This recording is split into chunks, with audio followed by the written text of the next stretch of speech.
women's basketball highlights. Now. It's 7 a.m. It's 7 a.m. Time for the opening drive. Voted the best sports show in New Mexico for 5 years running. It's the OD in the AM with Jeff Siembieda and JJ Buck. Double screen up top, going to her right, comes back to Elise Hurst, straight on three, wide open, and Hurst hits it. 62-49. Lobos lead, 2:30 to play in this one. And they go on to win 68-55. That was your JJ Buck on the UNM radio network. That was him with real crowd noise behind him, or at least real pit noise, real arena noise, in a real arena with a real game in front of his real own eyes.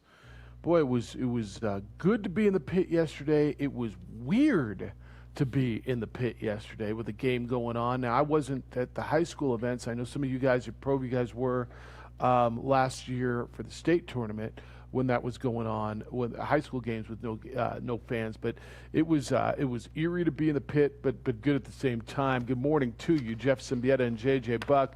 For you, that'd be nice. There you are. I didn't know you stood the whole game when you called games, but there you were standing, you and Nikki, and calling a game that was right in front of you, not on a screen.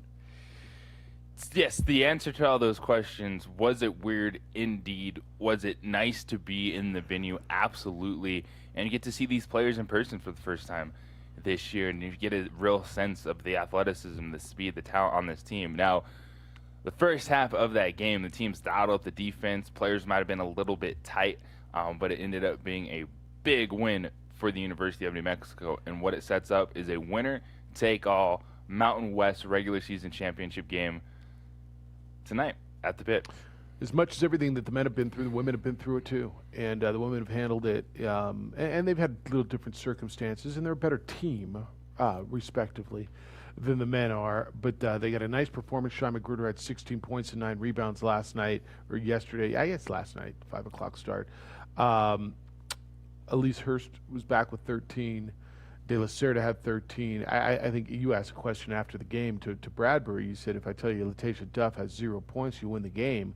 And really, do you win the game going away? I thought defensively in the first half, JJ, first of all, I thought Colorado State was horrible. I'm sitting there watching the game, and I'm like, I'm not going to sit here and profess that I've watched a bunch of Mountain West women's basketball all year. And I'm watching this, I'm like, dang, this is a team that's in first place. I thought, they were horrible. They missed a lot of open shots. And then I really thought the Lobo defense clamped down and made it tougher on them as they got through the second half. Yeah, that is great. There's no doubt Colorado State missed shots that they would normally hit. And Ryan Williams, the Rams head coach, said it after the game. He was just stunned with how many shots his team missed. They hit 1 3-point shot in the entire first half. And what they did in terms the Lobos defensively is, I think, it was the best defensive effort we've seen out of this team this season. In that moment against that squad that was so efficient, probably the best efficiency just in terms of shooting percentage and scoring in the league is Colorado State. And yeah, I think both teams were a little tight early, but you definitely saw, for as much as we've talked about the offense and we're hyping that up in this series, the defensive game plans were dialed in. And Colorado State did a great job of taking away Latasia Duff, not allowing her to catch the ball with space, not allowing her to get comfortable, and they made a decision. It was pretty much a box and one. At times they would not guard Shy Magruder or Autumn Watson on the perimeter, kind of force those players, all right, you're going to take these shots? Are you going to be the one to beat us? And early there was some hesitation, and then Shy Magruder in the second half started to attack, and that's how she ended up leading the team in scoring. And it was really, in the second half, was a much better basketball game in terms of shot making overall, but just a really good effort from New Mexico on both ends of the floor last night. So tonight, 5 o'clock at the pit, they will play for a league championship. The winner tonight will be the number 1 seed and the champion of the league, because both coaches are probably playing for a bonus, right? It probably means something to both of those coaches. It probably means something to those ladies. I'm going to lean on you. I know many times on these shows, we call in, especially the afternoon show has the voice of the Lobos, Robert Portnoy, on, every day, and you go. We have Hunter Green for Lobo men. You are the Lobo women's basketball voice, and I'm going to lean on you a bit. How I'm looking for the right word. Impressive might be it. is what they've done throughout this season. Everybody's dealing with COVID. Everybody around the country is dealing with COVID protocols, cancellations, postponements, everything that goes with it. Odd travel, no fans, weird places. But this group is dealt with living in Amarillo and playing in different places in no home games until these last two and the uncertainty and everything else. And yet, here they are playing for a league championship tonight. And Bradbury said after the game, this is something that really stuck out to me, and I don't know if it stuck out to you as much in your post game. He thinks it might be the most impressive, I'm paraphrasing, impressive thing or impressive story in all of college basketball, what they've done. And just a little perspective, I know you're not traveling with them. He says nobody knows what we've gone through. Nobody has any idea. He talks about he says quarantine, they were in isolation, sitting in hotel rooms, you can't leave, picking your meal up off of the floor outside the door, all of those things. And I'm not going to sit here and say they didn't gripe about it, because they did at times, or at least Mike did at times. But I'm going to lean on you a bit for perspective on it. I think it absolutely is one of the best college athletic stories of this season, to have a team that their home was in Texas and then it was on the road. And even when things loosened up and they're like, yeah, you can practice in the state of New Mexico, it wasn't easy to get back to New Mexico and then to your next game with these series and the way the schedule was. So for them to make it to this point, to the final week of the season, and be playing for a conference championship, it is unbelievable with everything that's gone on. And it's a credit to these players as well, because as we've seen how challenging this is, even probably talented players could let this go the wrong way, could not buy in, could not do what it takes to be in this position. And yet here we are with this Global women's basketball team talking about a Mountain West regular season title. And you know what? They've only won 2 in their history. And for it to be in this season, at one point in time, they spent 51 straight days on the road. And I know we've talked about it with football, the men's team, women's teams, etc. But but the basketball teams dealt with something just entirely different, because at times, on a part of those 51 days on the road were what you mentioned, in isolation. Unfortunately, they had a couple positive tests and travel part early. Elise Hurst a couple weeks ago. And then so you have that time where you're just in your hotel room, you're not doing anything. If you want to do push-ups or sit-ups or jumping jacks, you can do that, but you sure as heck aren't touching a basketball or going to a gym to get up shots. So it is an amazing story, and to see them play in person and finally have that moment, even in an empty arena. I think this week was one where it kind of reignited the entire team. Like, all right, we get to come home for a little bit, and we're playing for something of this magnitude. While sloppy at times in that first half, definitely the energy from both squads was there, because they know the importance of this series. He's coach of the year in this league, right? I mean, because of everything you just said, and here he is playing for a championship. He's coach of the year in this league, right? Yeah, it almost is also, I think, a Mountain West coach of the year game between Ryan Williams and Bradbury. I almost think, with everything that you just laid out, and as tough as it was for Colorado State, they went home, played games, and knew they were playing in their gym and everything else. I mean, he's coach of the. I just hope Eddie's got enough money in that in that fund to pay all of his bonuses. Right? When you're thinking coach of the year and you're thinking conference championship, and if they get to the NCAA tournament, and they're going to have to get through the tournament and prove they can win there. I think everything's impressive. You talked about that, what it meant to come home, and I don't know if you got to talk to any of the girls, and I'm going to guess you didn't because you're not allowed near them. But what these ladies have gone through, but coming home probably meant, I don't know what it meant for Jaden De La Cerda, for the seniors, right? Here it was. They finally get to play a game at home, but their family's not there, and they did a senior night thing last night. And for the people on this team, the newcomers, they never played in the pit before. Like they may have been there on a recruiting trip, but that was their first game in the pit, and it was like a scrimmage. It was like a practice. It was like coming down that ramp, and their fight song was playing, and there was nobody there, and so. I think it meant something different probably for everybody on that team and everybody associated coming back and playing a game in the pit. Yeah, no doubt. There's just a sense of normalcy, at least getting a chance to be in your own room a little bit, a bed that you probably have barely been in anyway, right. To this point. And Yeah, and Nikki talked about it yesterday too. Like the two of your best players on this team, the Duff twins, have never experienced a pit game. Like they've never played a game wearing a Lobo uniform with fans in the stands. They've seen one. They were recruited to play there, but they've never had that experience. So you're absolutely right. Just the different range of what it meant to that roster for the players that have been there, done that, know what that building is all about, how this fan base reacts to them when they're playing good. And then for some of the freshmen, the Duff sisters, is like, well, I guess this is my locker. This is what it looks like. This is what our room would have looked like this year if we would have been here. Definitely a wide range of emotions, but when it's all said and done, this team still shows up and plays basketball, plays it pretty well. 505-246-0610 is how to get in. That's the Quan's Auto Care hotline, 505-246-0610. Emails Jeff at sportsanimalabq.com and JJ at sportsanimalabq.com. I want to talk a little bit more about this because I think what they've gone through and where they are, and so much has been made about everything. I think it's a pretty phenomenal place. 505-246-0610. We'll get to the phones when we get back. We got a lot of NFL stuff to do as well. It's the opening drive on 95.9 FM and AM 610, the Sports Animal. You've heard Rich Eisen on the radio.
I'll just get a little closer.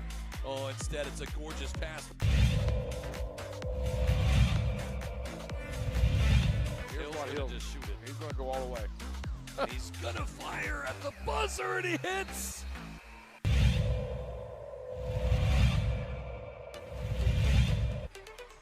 Great pass, Hadbury, and thank you very much.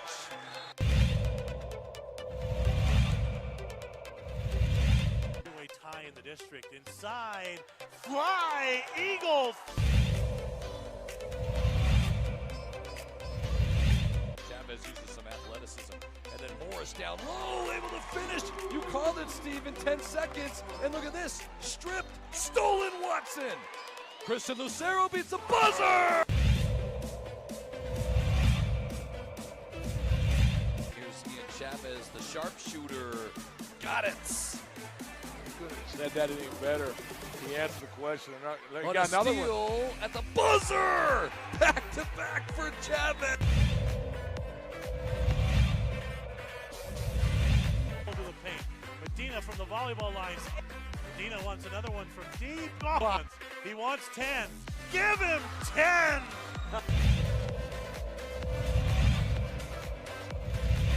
Lewis finds Watson. He's going to finish. One-handed slam.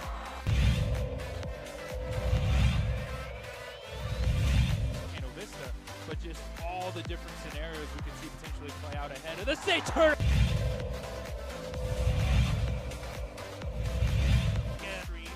Hill, senior pops. Oh! Ho, ho, ho.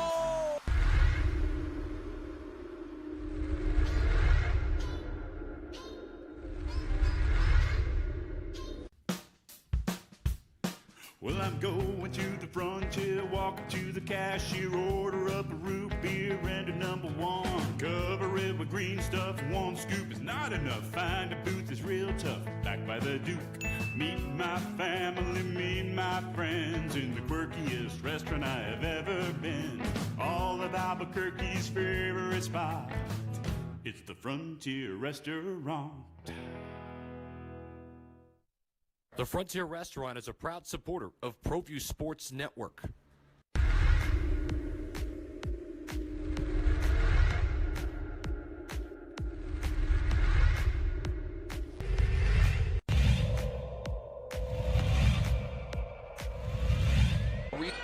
Moreno extra pass.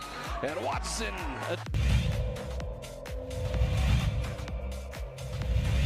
Out with it, Gallegos, he's going to run all the way. Window, yes!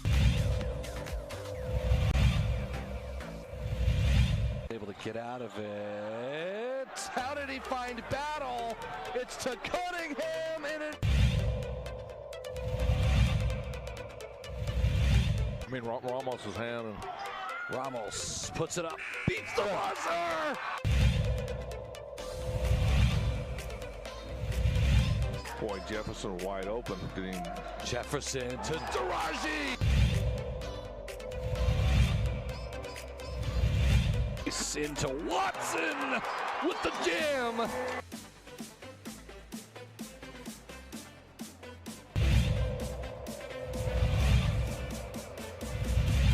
Far ball at the end. Another steal by Davina Lovato, and here comes Agbaiosi.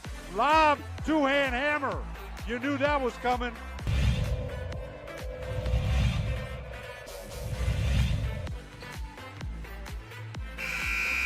This season's not over, obviously. You know, we got a big game tomorrow. But regardless of what happens from here on out, what this team has done, and like the players I'm talking about, what these players have done may be the most remarkable thing that any college team has accomplished. I mean, it's that big, and I'm not overstating it. Nobody knows what we've been through, what those kids have been through, and that it's makes me so proud and happy because they did it. Well, but women's basketball coach Mike Bradbury, after yesterday's 68-55 win over Colorado State, that win sets up one game tonight, 5 o'clock in the Pit. You can listen to it here on The Sports Animal with JJ and Nikki. The winner will be the number 1 seed in the conference tournament and the regular season league championship. That's the soundbite I was talking about. And I don't know that that's hyperbole. A lot of times everybody talks about what they've been through, and it's the most amazing. Give me a team who's been through more, and you could tell me the men's basketball team and done more and accomplished more and succeeded as much. I mean, even New Mexico State, the men's team, who's dominated their league for so long, they're muddling through an absolutely mediocre regular season with everything they've been through. A lot of times, JJ, I listen to coach speak and I go, come on, but I'm listening to that one. Yeah, there's no question the teams in the state of New Mexico has faced a very challenging season. All of them have dealt with them differently. And a lot of it, too, is where we're at in terms of discussing the program. Say for the football team, it ended up being a real positive because we saw them come together, grow at the end, and have that payoff in the final 2 wins of the season. You bring up New Mexico State, and there's a much different feeling with their men's basketball program right now because you always are expecting so much, and you've seen them split plenty of series until this week against UTRGV. And it's like, all right, how are you feeling about them going to Vegas? And then you have this women's basketball team that is I just keep saying it, man. It's an unbelievable position. And I asked Bradbury pregame, too, about that. I'm like, how did the players do it? Like, what was the key for the players to push through? And he gives a lot of credit to De La Cerda and Anderson, the 2 seniors on this roster that have been with him for 4 years, for setting the tone, and for keeping the players engaged, for bringing some positive energy. Because in those situations, we talk about it all the time, Jeff, in sports, and when does a voice become stale?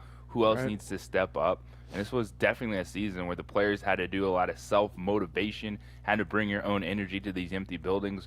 But then also, if you had a pair of good leaders on a team that the players believe and buy into, the women have that in their 2 seniors, and that helped them a lot. Something to be said about having 4-year seniors, isn't there? Mm-hmm. Our no doubt about it. Our callers call for that all the time. I mean, there's something to be said about it. Dan, good morning. You're on the Quan's Auto Care Hotline. Good morning, Dan. Good morning. Hello. Hey, you guys thought if you kept me on hold long enough, I'd just hang up, huh? No. We don't play that game. This morning. Oh, come on now. Hey, JJ, I thought the call live was just not that the other calls were not good, but it was different live. It was better, live. It just very enjoyable. Good job to you and Mickey. But when you compare the men with the women, come on, Jeff, you know this. Girls are just smarter, right? They're tougher. They're more tenacious. Just ask Addie. She'll tell you. You know, they're tougher, they're smarter, they're more tenacious. They commit to each other, and they're committed. One thing about female student athletes, and so I owe that comment to my daughters and the over 250 female student athletes that I had over the years. Their tenacity and their drive is incredible, and when they commit to each other, it's different. It's very, very different, the female to male. And it's showing, it's shining through right now. And the women's team is certainly a bright, shining light in the dark times that we're experiencing now. So my heart goes out to them. Kudos to them. Congratulations. I'll be looking forward to the call today. You guys have a great weekend. Thank you, Dan. You know, it's something what he said, JJ, as I was rolling into the pit, I was listening to the pregame show. You did have an extra kick to it. There was an extra level of amplification of excitement in your voice, and I don't know if you noticed it or not, but being courtside, you kicked it up a notch, and then it's probably just natural, right? I mean, you get adrenaline too. When was the last time you called the game courtside? It's been a while. Yeah, I was thinking back. You know, the last time I was at a live sporting event was last March, and it was the final day of the state high school tournament that was played at Bernalillo High School. And the following days when they moved everything to just those two sites at the Star Center and the pit. And I was bringing it up, too, a little bit yesterday. This year has been tough in so many people, and this is different things and little things that we take for granted. But I forgot that little extra tingle, that little jolt of excitement that you get walking into an arena for a sporting event. It's one of my favorite things in life. Why I sit here and talk about sports every day. I have the awesome opportunity to be a play-by-play announcer now, and you got that again, even walking into an empty building, because you knew, hey, it was on the line. You're going to see some really intriguing basketball, and excited that we're able to get to this point. How much do you credit the breaks? And so I'm going to go back to, I hate doing this, but I have to, because I know a lot of our callers have asked this. So the men's team didn't really get a break, right? Going home at Christmas was tough, or not going back to Lubbock after Christmas, the day after Paul talked about. I'm looking at the women's schedule. They played December 4th and 6th, and then they had a break till the 17th. They didn't play. Then they didn't play all the way through Christmas until New Year's Eve when they started conference play. And then there was a COVID break the week of the San Jose State game, so they went from January 17th to the 28th that they had a break. And then there was another COVID break with Wyoming, so they didn't play from February 5th all the way through February 23rd. Now, I mean, that's a long time. That's 18 days. And it felt disruptive at that time. And to your point, were these breaks, or were they sitting in their rooms in isolation? But Paul was, saying, we didn't get a break. We need a break. And he took the week off for San Diego State. How much do you think that fed into their success? Or is it just the way, to Dan's point, they opted to tackle this thing the way they managed it, their mindset and their talent? I think it's fair to break it down in this season, but to your point, a couple of those pauses were COVID-related pauses for the University of New Mexico, so the situations where they weren't doing anything. And so while it's easy to say you have your leg, you also weren't exercising. You weren't different doing mental basketball. Health issues too, right? Yeah, you weren't doing basketball activities. So yeah, you have those times where you were off your legs, and we've talked a lot about the push to end the season, some of the challenges that past Bradbury teams have had late in the year. So I think it's a balance of how do you handle it mentally, and even with those breaks, they've come back and they've had to play these back-to-back series. So you're playing 2 days in a row. You're playing a lot of games in the final week of the season. So I think ultimately it evens itself out. That makes sense. I don't necessarily think it's a huge bonus or a huge detraction, just given the factors involved with that. And I think you're in the best place you can be given everything that we've talked about. Well, Paul talked about the mental health piece, and that's why they needed a break. And I'm just, I don't know how good it is on your mental health when you're breaking because there's COVID situations and you're sitting in a hotel room somewhere. I don't know. I'm trying to find. It could be as simple as their team's better than the men's team, or did they manage it better? Did they approach it differently? I just because obviously the two seasons ended up drastically differently. Tommy, good morning. You're on the Quan's Auto Care Hotline. Good morning, Tommy. Hey guys, Tom the Truth back at you, and I think I agreed with the caller before. It's all about, I think, leadership, like the leadership of the men and the women's team, who provided more leadership, and who did those men or women follow on each team. And then women are different. Women athletes are just different. They're not as arrogant, I believe, as men athletes. They're more into the camaraderie. They don't need all that flash. They don't need all, everybody just look at me. So I think women, in a sense, play better team sports. They're more for each other. But I also believe, like I just said, it's all about leadership. Where was the better leadership at? If the women could do it, why couldn't the men do it? Oh, I need a break. The women didn't ask for that break. I mean, it's just really odd to me. I think it's about the leadership down. You have to look at the leadership, Weir and the leadership of the women's coach, who provided that better leadership. And maybe the women's players believed in their coach more than the players, Weir's players believed in him. That's the way I look at it anyway. Right on. No, Tommy, and that's fair. That's a fair assessment. It's JJ. Is it that could be it too, or it could be this. Dan says couldn't disagree with Dan more. Jeffrey, Juan Jose, and Michael John. I think the difference between Lobo basketball and the women is all year the OD's been debating if the Mountain West men are going to have 3 or 4 NCAA bids. Lady Lobos playing a Mountain West that's going to be a 1-bid league. The path has been much easier. So he's just saying their league's not very good. Their competition isn't very good. But it's competition that's been beating them for the last bunch of years, right? I mean, and there could be something. That is the league more. That is just so basic, though, man. It's okay to admit you don't watch the games. Yes, it's not a multi-bid league, but the top 4 teams have all played each other. You're getting a true champion. You're looking at double-digit wins for the top 4 teams in this conference. So yeah, it's a 1-bid league, but it's not easy. And given the fact, and I think that's what's impressive, is there's not going to be a debate at the end of the season. The top 4 teams all get a chance to play each other.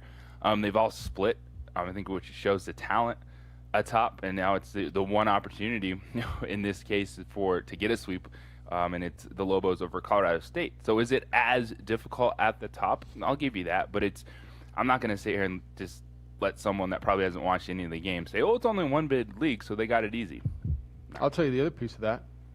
The bottom of the men's side has been pretty bad. New Mexico, Air Force. I watched Wyoming last night.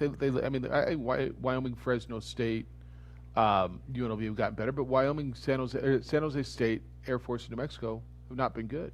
It's not like they went out and swept all those teams, right? So give the ladies credit.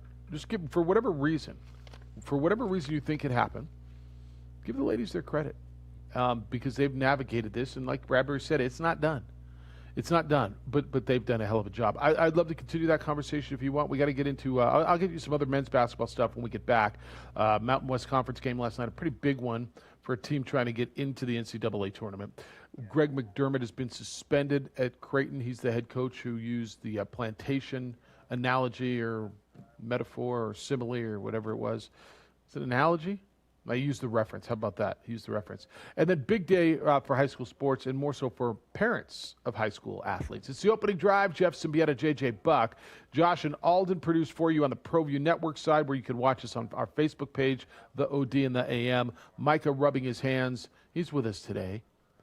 We might have to go to the bullpen next week. It's the opening drive on 95.9 FM and AM 610, the Sports Animal.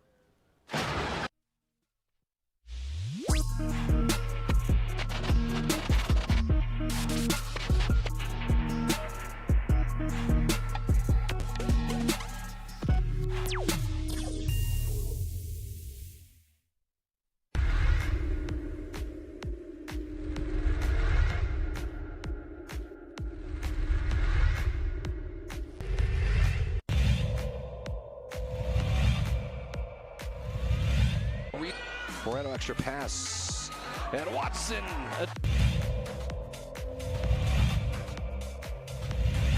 Out with it, Gallegos, and he's going to run all the way. Window, yes! Able to Get out of it. How did he find Battle? It's to Cunningham and it. I mean, Ramos' hand. And Ramos puts it up, beats the buzzer.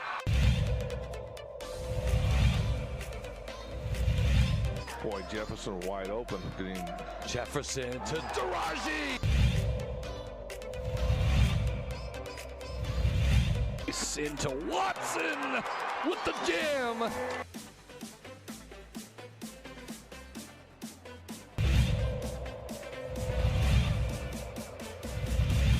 Far the ball again. Another steal by Davina Lovato, and here comes Agbayosi. Lob, two-hand hammer. You knew that was coming.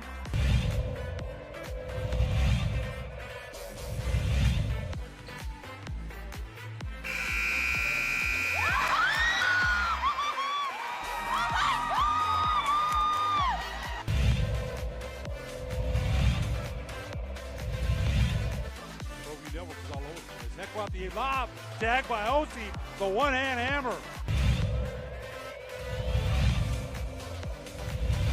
Put up. And a drive from Palm.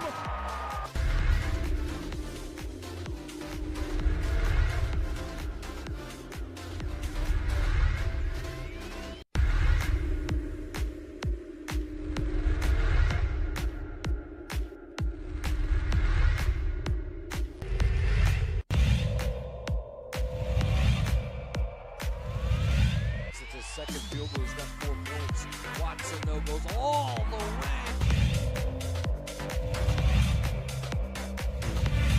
Hit the deck, I should say. Cordova tried to throw it off. Romero, a 3 for...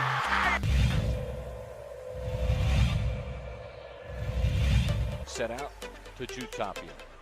Nice move behind his back. It's a good...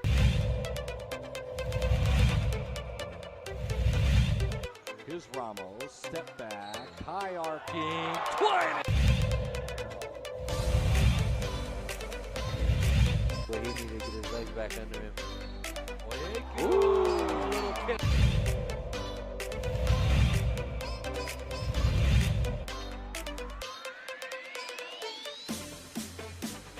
These two thoughts. Dean says, good morning, men. Living and working on a ranch.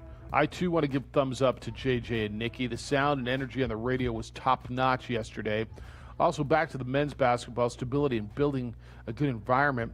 I'm on the Ryan Odom type coach, but what about Johnny Dawkins? What's his job at Central Florida as compared to the Lobo job? Thanks. His job's pretty good. his job. I could find a salary for you, but I don't know that salary is the only piece of a puzzle, but his job's pretty good. He's at a good place in a good conference in a place that he probably isn't going to be looking to come here from Central Florida. I would assume, right? Yeah, it's an intriguing name. Johnny Dawkins. Ryan Odom is one that's on the list. He's trying to coach at UMBC, and what do we know about UMBC? Is they indeed beat Virginia.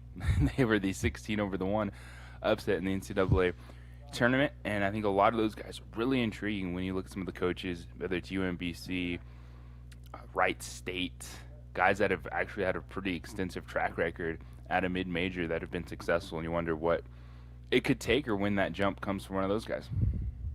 Yeah. I got another one. This came in from John. He says, on the Lady Lobos, why is the conversation including the men? Today's conversation should be all about the gals. The only thing I'd like to hear about men's basketball is candidates for head coach. MLG, open the pit for the ship. It's not getting open today. It's fair enough. I mean, the focus is on the ladies. I'm just, you guys ask all the time about this, and it became glaring to me when Bradbury pointed it out yesterday. That's all. Very similar, well different, and here's the ladies who have been through something that Bradbury said is what did he say? It's harder than anybody in college basketball. I paraphrasing, and I want to give it its due. How did he say it in the soundbite? I would have to paraphrase it as well. I don't know the exact words, but it says probably the most impressive thing that's been done since we're talking about a team playing for a regular season conference championship, and the first 2 games they play in their home arena are the last 2 games of the season. Yeah, every coach I've heard, and by the way, every coach is right. Every coach says what these kids have gone through this year is you don't even understand, and they're all right. I mean, I'm not sure who's got a good situation. I guess you can find me an arena where they're playing and there's some fans, but they're still going through COVID protocols, and there's still every school. I don't think there's one period in Division I, and I could be wrong, that hasn't had some sort of a COVID scheduling issue, whether it's been a cancellation, a postponement, whatever. So every one of these coaches, men's, women's, every coach in college athletics is absolutely right when they say what these kids have gone through. But what they've gone through at New Mexico and what they've gone through at New Mexico State is a little bit more. It is. And I think Bradbury's right. That's why, to me, I think he's coach of the year. Playing for a championship and keeping it together under these circumstances. With the guy at Colorado State, Williams, is that his name? Yep. What he's done obviously is really good too. But he's been able to play home games. He's had the security of knowing where he's going to play and where they're going to sleep and where they're going to practice and where they're going to be. Yeah, I'm with you, Jeff. I think if you put it all together, Mike Bradbury has a very good case to be Mountain West Coach of the Year. I don't know how many people might necessarily factor that in across the league when they put their final votes down. They'll probably look down and go, Colorado State won the league? Oh, they were picked to finish 8th? Oh, yeah, Ryan Williams. And these are 2 teams that have just soared past their preseason expectations. New Mexico was picked 6th. Colorado State was picked 8th. And they've done some incredible things. And it's really the mesh of you have established players on both these teams, and they hit home runs in the transfer market, and it worked very well for both these squads. No, I think that's right. All right, 505-246-0610. Another big story. Parents are going to get to go watch their kids in sports. The PED approved an updated policy, and you can go watch your kids. It's funny, I was talking to Addie the other day, and she said, yeah, my mom's she said she's gonna park somewhere, be able to watch like you did, last time. And she said, I told her my dad's gonna use his media badge, because I am. My plan was I am media. There's my badge, and I was gonna go and watch my kid run because I'm covering the event. And she's like, he can't do that. I'm like, if she's nice, maybe I'll let her use an extra one. But anyway, now you don't have to do that.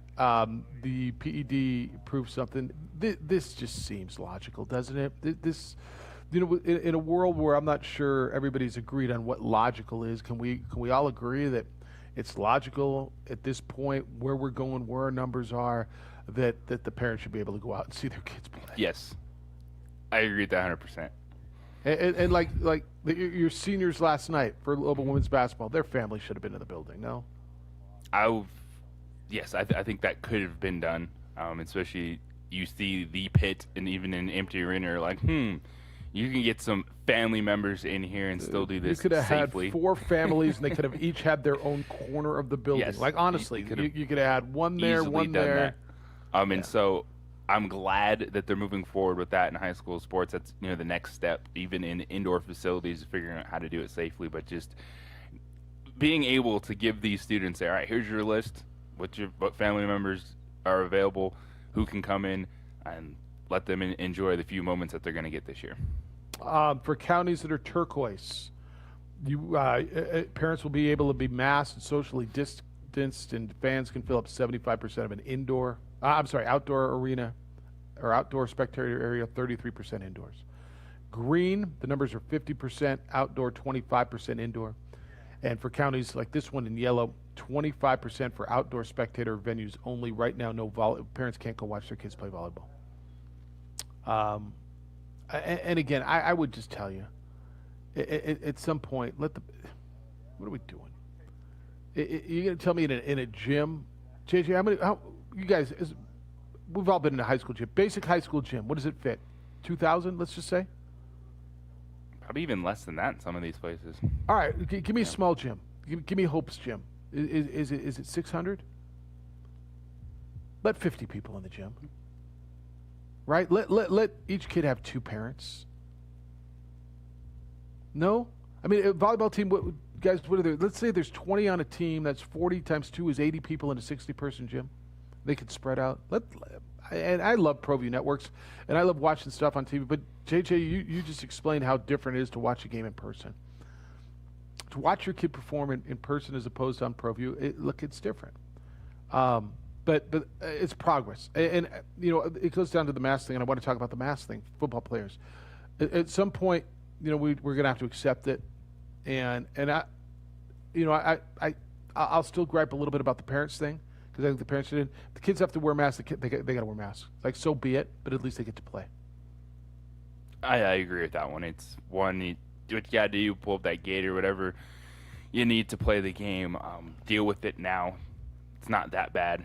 I'm sure it's different, but we're talking about actually playing. We're talking about actually getting to see your kids play games tonight. Games.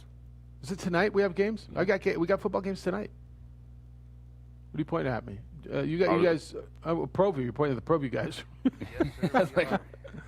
What do you guys have tonight? Portales Moriarty down in Portales. So Sweet. The game will be 7 o'clock. Live stream. It's going to be provided free by the NMA. Thanks to them. Beautiful. Sally Marquez and everybody out there doing a great job to get these games on. So yeah, that stream link is on our website. So go to ProViewNetworks.com. Yeah, ProView Networks. Go to just go to NFHSnetwork.com. Search the NMA. That will be on there. You can go to Portales' page on that one. Moriarty's page on that one. So. And it's free tonight. Yeah, that stream is free for them. All right, NFHS. That's National Football High School. What is that? National Federation of High School Sports.com. Right. So go to NFHS.com and search NMA. Network.com. Sorry. Yeah. So there it is, and you got sports tonight, and we're off and running. Boy, just a ton of progress in the last few weeks. 505-246-0610 is how to get here. 888-922-0610. Emails Jeff at sportsanimалabq.com, JJ at sportsanimалabq.com. I got a few more thoughts on that. We got to get into the NFL stuff. I will get you college basketball numbers from last night as well when we get back on the opening drive on 95.9 FM and AM 610, the Sports Animal. If you're looking to hire, Mike, have we missed any reads yet? Your GPS with great tools like it.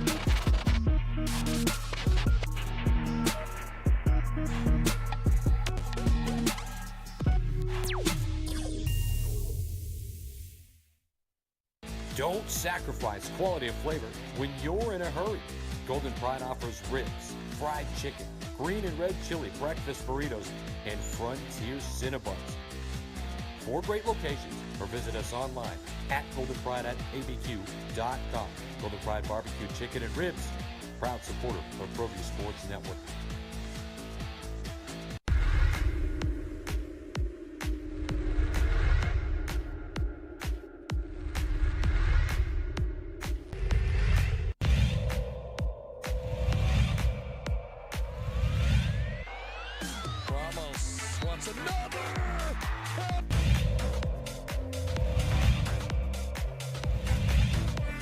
Opportunity here.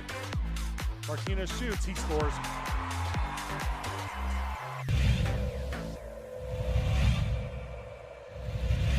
Got into it. Had some nice looks at the rim. Win. Inside. They're not going to miss this one. Two-hand hammer for Murillo.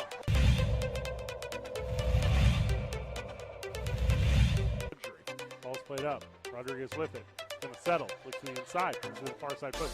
Shot on and goal. Deflected in. No.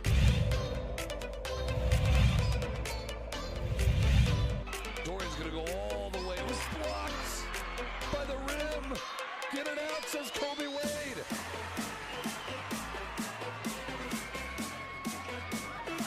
Ramos. Got it.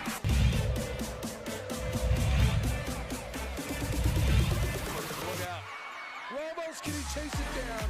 It was a freebie. Saved it. And then stolen. And somehow Hasbury's got it back. Handoff. Watson.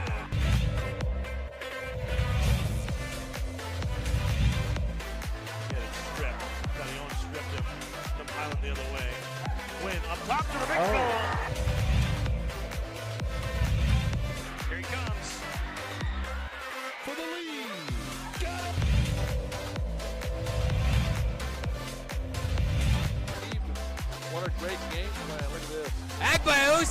throws it down.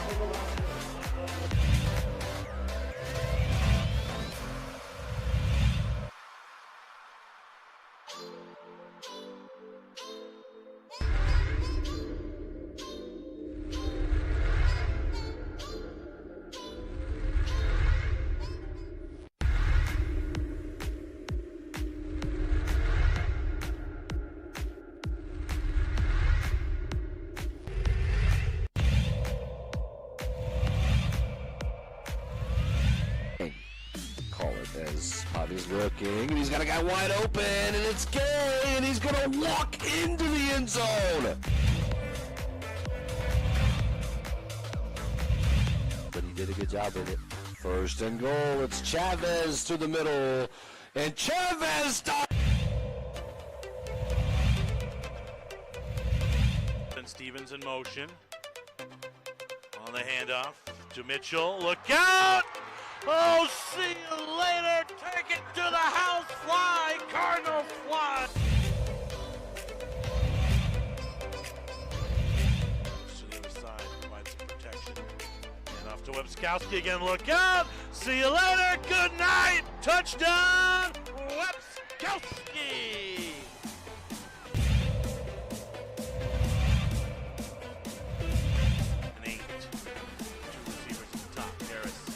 All day. He's going to fire to the end zone. Open man! Touchdown! Wildcats! Not a defender inside. A little bit. Webskowski on the sideline! Hasta mañana! He's off to the races! Touchdown, Clovis! Albuquerque this afternoon. 34-24. Rancho late in the third. How about this run? Nice play. Dickerman, he's still on his feet. Touchdown, Wolverine.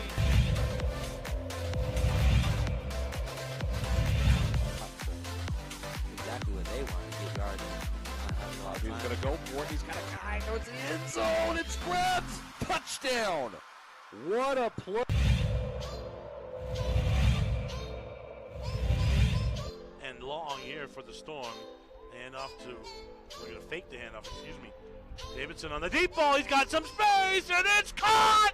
Still on his feet. Touchdown, Storm. Wow. Santa Maria.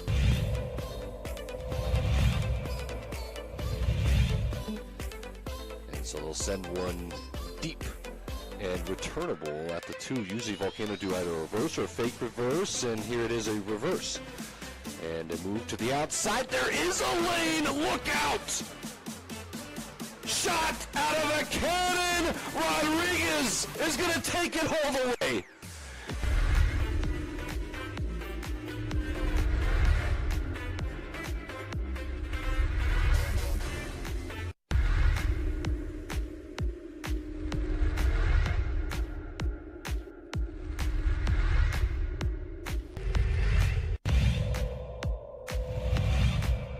Last night, Mountain West Conference, a big one in Logan for the Utah State Aggies, who are on the bubble. 72-59, they took care of business. They beat Wyoming. Nemus Cato was really good. 14 points, 13 rebounds, and 5 blocked shots. Justin Bean had 21 and 10 for the UTAGs. So they stay in the hunt. This is a team that every year is there at the tournament. Every year they get a scare in the quarterfinal round, usually from New Mexico, but they prevail by a few points and then make a run. And they won it last year. They beat that San Diego State team, who was at that point 30-1 and sitting on the one line. And they may have to play their way at least to the championship game to get a bid, depending on obviously whatever else happens. But a big win for them last night. They needed that. JJ, we're looking at maybe 2 teams in this league. I think Colorado State is in. I do. It just depends which expert you listen to, but if they lose tonight, and Colorado State may lose tonight to Nevada, then I think they're right on the bubble. And boy, are we looking at potentially just one? We are looking at potentially just one team from the Mountain West, depending on what happens down the stretch, because it's also who you beat. in the Mountain West tournament. It doesn't matter how far you get. If you don't get any good wins, then it's not going to resonate on your resume. And for Utah State, it was big because it didn't eliminate them. It keeps them alive. They lose that game, they're out. And they're not getting in the NCAA tournament unless they win in Las Vegas. So this gives them hope if they're able to pick off a win or two that's in the positive side, maybe a quad one type of win in Las Vegas, that it keeps them on the bubble as other teams around them drop off. Because right now, Colorado State's almost the last team that Jerry still has in his bracket. He updated it this morning. It's San Diego State and Colorado State. Boise State is the first 4 out, and then his very last bubble team in consideration, not in the bracket, is Utah State. If you're a fan of the league, hell, if you're probably a fan in the league and anybody else but San Diego State, you're rooting for anybody but San Diego State to win the tournament. You are. San Diego State's in. I really believe, even if they lose in the quarterfinal round, I think they're in. And so now the only way to make sure you get the multiple teams in is to have somebody else get the auto bid. And if somebody can beat San Diego State in the semis, if you can get a Utah State, Colorado State, or Utah State, Boise State final, then maybe both those teams get in. And then you get 3. Right? That would be your path to 3 is somebody beating San Diego State before the final. And so somebody's going to get a big win. That would probably be the 4th seed. It would probably be Utah State at that point, right? And so Utah State would have a big win, and that would be their 3rd over San Diego State. And then whoever wins gets the auto bid, and then depending on what happens. And you might see all of them, or at least 2 of them in Dayton in the first 4, you know? Yeah, there's a possibility as well that if the 2nd or 3rd team from the Mountain West, one of them ends up in that 12-line first 4 in Dayton. I'm playing into that 12-5 game, but it's tough right now. And it's one Utah State mentioned it was a game where that doesn't get them into the NCAA tournament, but it sure as heck would have eliminated them from bubble contention, at-large contention. Yeah, I think that's right. All right, so there was that. Michigan last night bounced back from their loss to Illinois and won the Big Ten, 69-50. They put a hurting on Michigan State. Michigan State's 14-11. They're 8-11 in the Big Ten, but they're on everybody's bubble. They're not in, are they? They have a strong case to improve their resume just playing in the Big Ten Conference. The wins that they're probably even still going to be able to get early in their tournament before they're going too deep. Because if you start stacking up Michigan State, you look at their wins in the season versus, say, Utah State or Boise State in this situation, might be favoring just Michigan State. Yeah, it's just by virtue of playing in that league and your quad one victories and who it is you play. Baylor was a winner last night, 81-70. Baylor's won the Big 12 regular season. They beat Oklahoma State 81-70. Baylor is to me, so there's 3 teams. Obviously it's Gonzaga, Baylor, and Michigan, to me, who kind of stand above everybody. And Baylor's the one that I'm just not as sure of. There was a big lull, but athletically, the eye test tells me they may be the best team in the country. They're the best defensive team in the country. They're terrific. They are a pain to play. And I think the one line's gotten a little bit bigger late. I'm much more intrigued to put Illinois in that conversation right there. I think West Virginia would have been close, but they have some tough losses down the stretch, not just to Baylor. And one team, are we ready? Like, do we believe in Alabama? Like, is that for real? What Nate Oates is doing, or is that team in contention when we're talking about? I do think it's fair to say maybe there's 2 or 3 teams that are above, but the tier right below, I think Alabama is going to shock a lot of people when they start looking at their brackets and they go, wait, who's a 2 seed? Alabama? Yeah, if you've watched them, you should believe in them. I think Alabama's terrific. And there's a few teams down there. I mean, you brought up Arkansas the other day. What Arkansas is doing under Eric Musselman, they're threatening as well, especially athletically. One score of note, and I don't, did you catch the score throughout the night? UTEP went to Lawrence, and UTEP was beating Kansas at halftime, 34-20. This would be like a Lobo team, playing an out-of-conference game and getting a shot. Now, Kansas outscored them 47-28 in the second half, and came back and won. So I don't know if this is the one that got away. But UTEP had never been invited to play in Allen Fieldhouse, and they may never be invited back.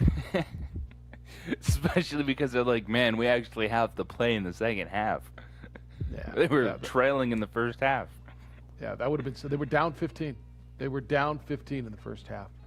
All right, got some NFL stuff for you as well. What are your thoughts? 505-246-0610. If you want to get in on Lady Lobos playing for a Mountain West Conference Championship tonight, love to hear your thoughts on that. We got NBA All-Star stuff to get through, quarterback carousel stuff, more college basketball as well. We're on ProView Networks. You can watch us on their YouTube channel or go to our Facebook page, The OD in the AM, and, of course, The Opening Drive. You're listening to on 95.9 FM and AM 610, The Sports Animal.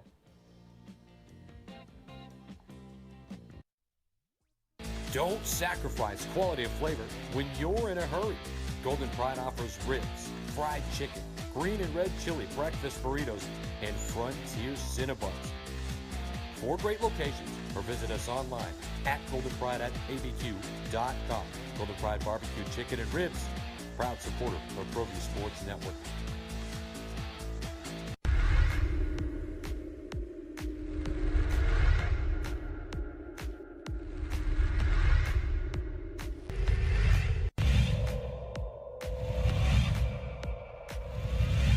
Played over to Madrid, plays it across the box off the dasher. It's settled, shot on by Garcia, trickles in, goal.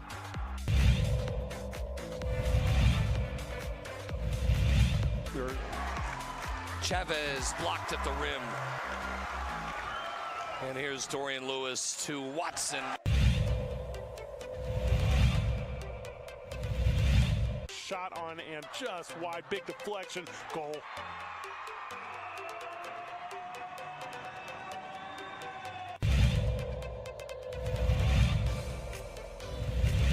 With his first field goal. Look at that. That's gorgeous.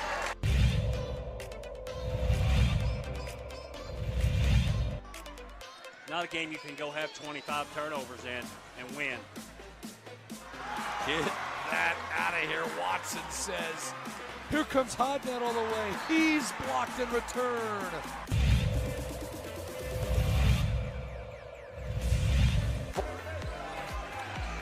Dickey, did he get it off? He did, and he hit it.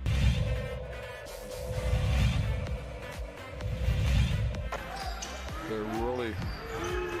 Oliveras. Wild 3, and it hit.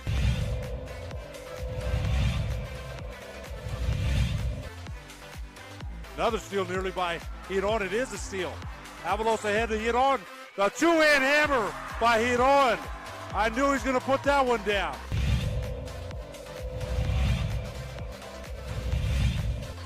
ProView Networks tonight. District mashup there. Davidson took it away in transition. Might be time for a jam. Yes. Oh!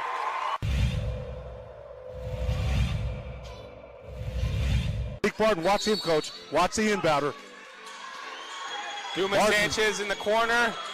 Back to Barton with 2.4 seconds left. Fires for the win. And he got it! It's good. Oh my God! On the last second shot. He did. Oh my God! Banks it in from 25 feet and watch the celebration right in front of us. What a shot by Barton. He was double teamed and somehow found a way to get it in. Ramos to Gaxiola, high window for the win. It's good. It counts. Gaxiola with the game winner for a Driscoll Heritage. It was weird to me. There was no Rudy screaming at referees. There was no Snake. Well, it wouldn't be there for the women's game, but Rudy would be there for the women's game, screaming, and no actual band. But it was good to be in the pit and watching the game yesterday. Lady Lobos were winners 68-55. You can get in on that. They play again today at 5 o'clock. You're not invited. How'd you get there, Jeff? Why do you get to go? Well, I mean, the media was there. Get in with your little media badge. We don't need those stinking badges. Well, you kind of do, actually. You kind of need a stinking badge to get in.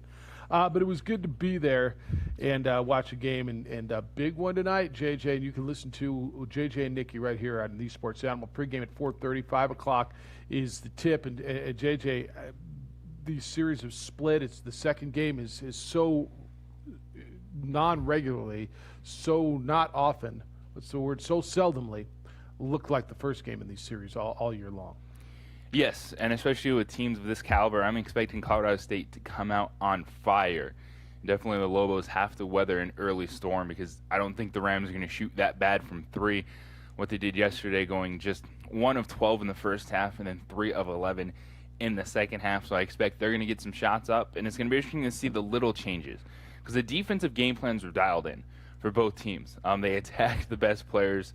UNM took out DeVos. She had 2 points. She was one of their leading scorers.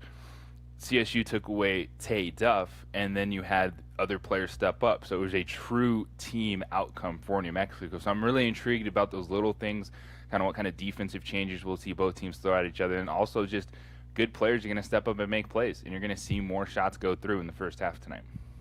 Rudy, good morning. I know you're fired up. You're a Lady Lobo fan. How you feeling this morning? Yeah, it's a shame they didn't let some fans in. That would have really increased the atmosphere, but I watched it, and the nice thing about it is, with computers now, you can just plug it in and watch it on the big screen. Got to hear JJ and Nikki do the game, so I didn't have to listen to the other team's commentators. So good job, JJ. It really sounded good coming through. Thank you. Even wearing a mask and everything, huh? Can you put the mic under the mask? Would that work? It could, but it might have a lot of the too much of that. Yeah. Yeah, I was wondering about that. All right, go ahead. Sorry, Rudy. Yeah, it's a small inconvenience in order to have a live broadcast because I think it adds so much more to the flavor of the game. And the senior night ceremony was pretty moving. Those are 2 kids that have given everything to this program for all the time and the controversy and everything that happened last year with Bradbury when some girls left the team and complained that he was too tough on them. Remember that?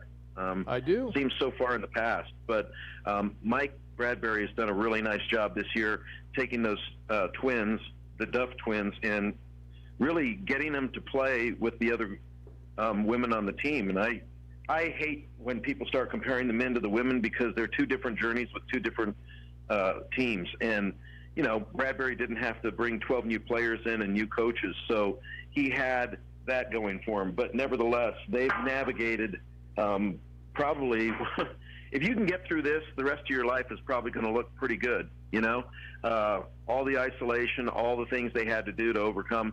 And now it's for all the marbles.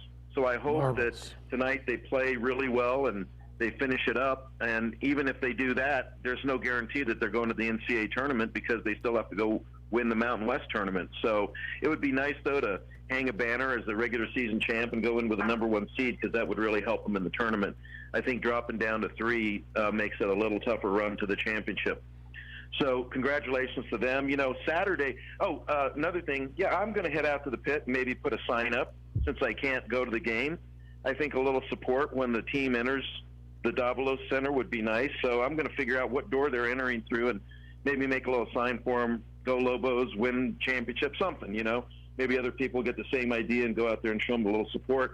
Tomorrow, though, you can go to the football stadium, wear a mask, and you can watch the Lobo football team practice, which is really something that, we can get 9,800 people in there, right, Jeff? So let's see how many fans show up to watch Danny Gonzalez put his team through their paces. Yep. All right, man. Maybe we'll see you out there tomorrow. Enjoy that. Nice bounce-back game for Michigan, too, by the way. You think? Yeah.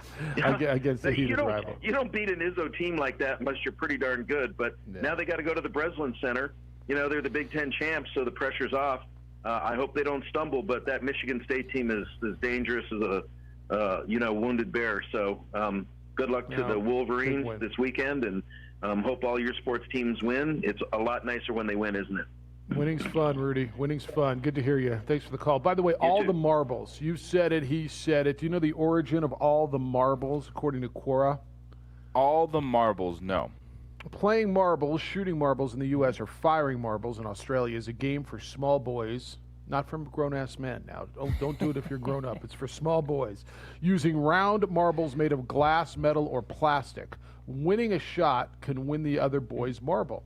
You can play until a point total is reached or play until you've won, quote, all the marbles. Okay, so one shot comes down for all the marble. I don't know if I really like that explanation, to be honest with you. All right, Fred's he's been laying out these scenarios for you for weeks. And if this happens, and if this happens, and if this happens, well, Fred, for crying out loud, it's all happening. Here you go. One game for all the marbles. Fred, you're on the opening drive. Good morning, sir.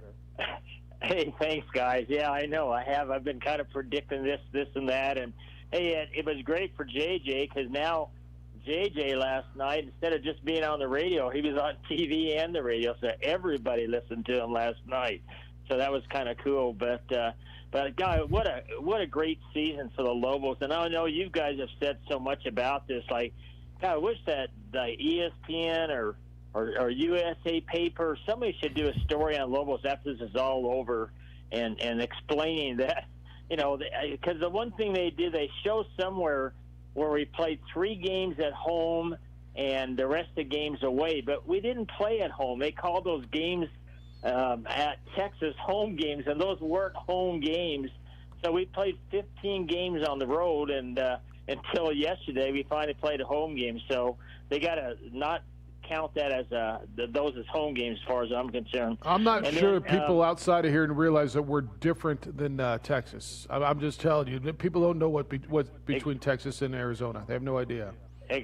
Exactly. Hey, and then I know you guys have touched on this a little bit, and Bradbury did, but, who would have ever thought that Latasha would go 0 for 5? And then we haven't said anything about Antonia Anderson, because when you're talking about letting her shoot, Antonio's actually a good three-point shooter. It's almost 40% she's shooting, but they weren't guarding her either, though. They weren't guarding her. They weren't guarding they were letting her just shoot open threes, and, of course, she was 3 of 15, but for her to go 3 for 15 and then have Latasha go 0 for 5, and we still won by 13 points, that's pretty impressive. And then to have the whole starting team that actually started all scoring double figures, that was really cool. And then I wanted to bring up, I know JJ said something about this, but, it's been a long time since we've won the regular season championship, 2004, 2005. That's a long time ago. And then the one thing that Flanagan said, and I want to tell everybody this because everybody remembers, is he did, though, the one impressive thing Flanagan did was he won 5, I think 1, 2, 3, 4, 5. He won 5 straight tournament championships, even though we only won 2 regular championships in the history of the Mountain West. We've won 5 in a row, which is pretty impressive by him. But anyway, it's so neat for the Lobos. Unlike you, I think that Coach Bradbury should be Coach of the Year, win or lose. But let's just win, and then we don't have to worry because he'll definitely be the Coach of the Year. And what I'm curious about, and maybe you can bring this up, JJ, some of the, like, who's the player of the year? Probably the kid from Fresno, but who's the first team Mountain West and that? You probably don't have time to do it today, but maybe on Monday you can think about something like that, coming up with who he thinks should make the team. So, and then, hey, cool. Congratulations. Not congratulations. They haven't done it yet, but our cross-country team is running today. They won 12 straight years. The girls have. They're running at 9 o'clock Pacific Coast. That'd be 10 o'clock our time. So good luck for them this weekend, too. Let's win the 13th straight championship, Mountain West Championship. And that's it, guys. All right, Fred, enjoy the weekend. Thanks. A couple things in there. First of all, remember when I told you weeks ago the women have a chance to do something, kind of grab the hearts of this town if they win? What was last time we've had a few calls, and all our calls this morning? Dan, Tommy, Rudy, Fred have all called about women's basketball. Now, look, I'm not telling you that's the way they should be all the time. I'm not, but I told you weeks ago that they've got an opportunity to do a couple things. Grab the hearts of a basketball thirsty community who's just dying for success, and here you go. Here's a team playing for a championship, and all the calls and all the correspondence this morning has been about women's basketball. And secondly, for Bradbury to kind of turn around the narrative that he can't win in the tournament, and that's something that they've got to do next week. I'm not telling you that they've grabbed the hearts yet and people are going gaga yet over this team, But if they're playing for a conference championship in an NCAA tournament berth next week, I think people are going to start noticing. I think they're going to start noticing more. You're going to start seeing more TV news stories on the women. So that train is rolling a little bit, especially if they win tonight. And then the other piece can be handled next week. Absolutely. We're starting to see that this morning, and there's even some of the reaction last night. You notice social media, a little more buzz when women's basketball put out that final score, when they put out the highlights, people noticing what this team is doing because they're fun to watch. Like, they're good basketball players. It's a really exciting team. Ultimately, when you look, yesterday was the 10th game this season where they've hit 10 or more three-point shots. So they're moving the basketball, they're shooting the basketball well, and it should be a good one tonight because Colorado State's going to come out on fire. They want to answer what happened yesterday, and it should, again, this one, not going to feel good. It's going to be uneasy if you're a fan watching it. It should go down to the wire between Colorado State and New Mexico. All right, it's a big day around here. There's a lot going on in high school sports. You got high school football tonight, tomorrow. It's kind of a cool feel. All right, so you got to wear your mask. You know what? If it's, I told you this in April, and I'll tell you it again. If it allows you to go out and do some of that stuff you want to do, put your mask on and go do it. But at least we're starting to move a little bit. It's the opening drive, 505-246-0610 or 888-922-0610. You send your emails, Jeff or JJ at sportsanimalabq.com. And, Jeff, with that busy schedule, sometimes you have to adjust. And for me, yes, very busy this week. And so you know what I'm looking forward to? My Saturday and Sunday morning workouts at F45. Let me introduce you to F45 training. It's a mix of circuit and high-intensity training, classes that last just, 45 minutes. Certified trainers will be there to help you along the way, and this is for all fitness levels. If you're looking to challenge yourself to get to another level, or you're looking to kickstart your fitness coming off a very challenging year, for all of us, that's me, getting back in the gym, F45 is the place for you. Check them out, f45training.com, or download the F45 app so you can take a look at the available schedules. They are open 7 days a week, which I love. I can catch back up. Like I said, I got a Sunday morning workout scheduled. And when you download the app, you can sign up for your 7-day free trial. No strings attached. You can go into the gym, check it out. Do you feel comfortable? Are you ready to get back in the gym? F45 is the place for you. So it is COVID-safe practices. You book your class so they manage class sizes, so you're going to feel comfortable throughout your workout. They're located at 5920 Holly Northeast, Paseo I-25, so really good access from wherever you're coming from in town. Like I said, I'm catching up. Busy week, so I'm hitting it hard on the weekend. And it's 7 days a week, so you're going to find a class that fits your schedule. Check them out, f45training.com. Download the F45 app. Team training, life-changing. I'll see you at F45 Training. Sometimes a hiring freeze happens because you can't.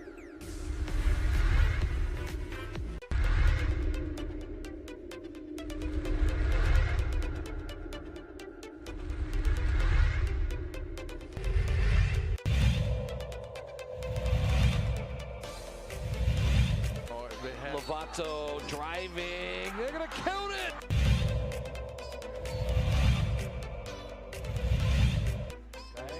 Ooh, a little spin and a finish.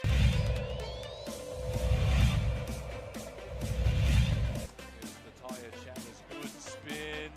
Takes a.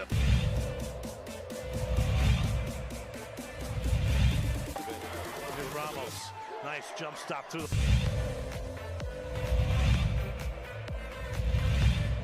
Play with the gambling a little bit. Oh, there's a.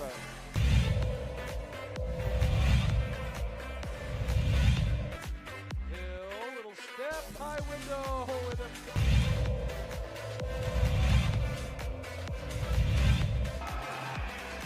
Got the second. To the middle. Here we go. 3.9. It's Cooper's going to run with it. Cooper's going to swing it out to Lowry. Lowry. Portillo couldn't get it off, and Clovis goes in. It's waved off. He did not get it off in time. Portillo.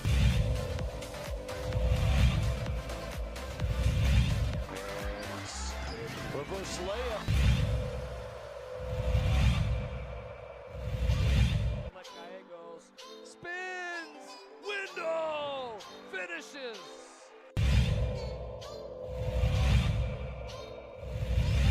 There's a run coming from Lazy pass. Here comes Crawford. It might be showtime.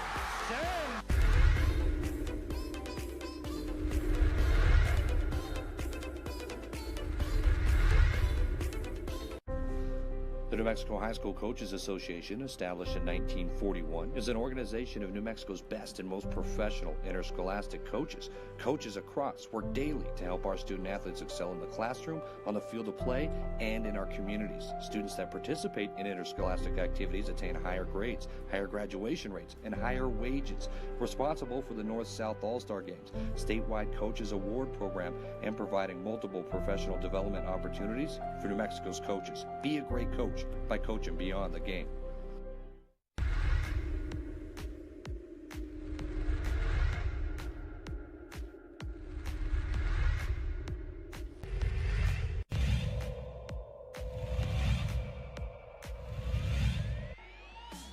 Two to shoot. They'll get one off, and it'll count high off the window.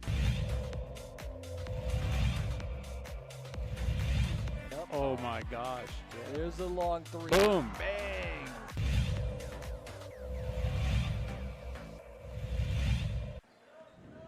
Martinez will beat the buzzer. Got it to go.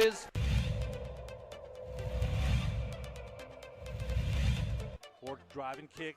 Three's in the air. It's good.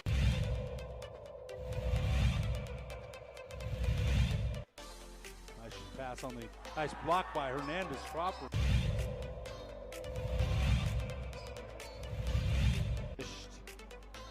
And Brown in the transition.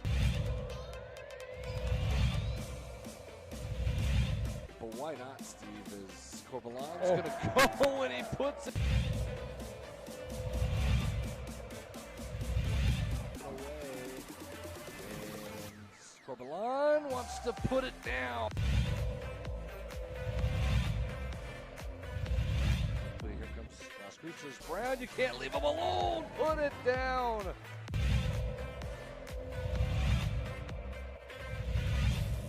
Greg McDermott is the basketball coach at Creighton. You may have had a successful run. Blue Jays are 14th in the nation. But Greg McDermott referred to staying on the plantation with his athletes, mostly African Americans.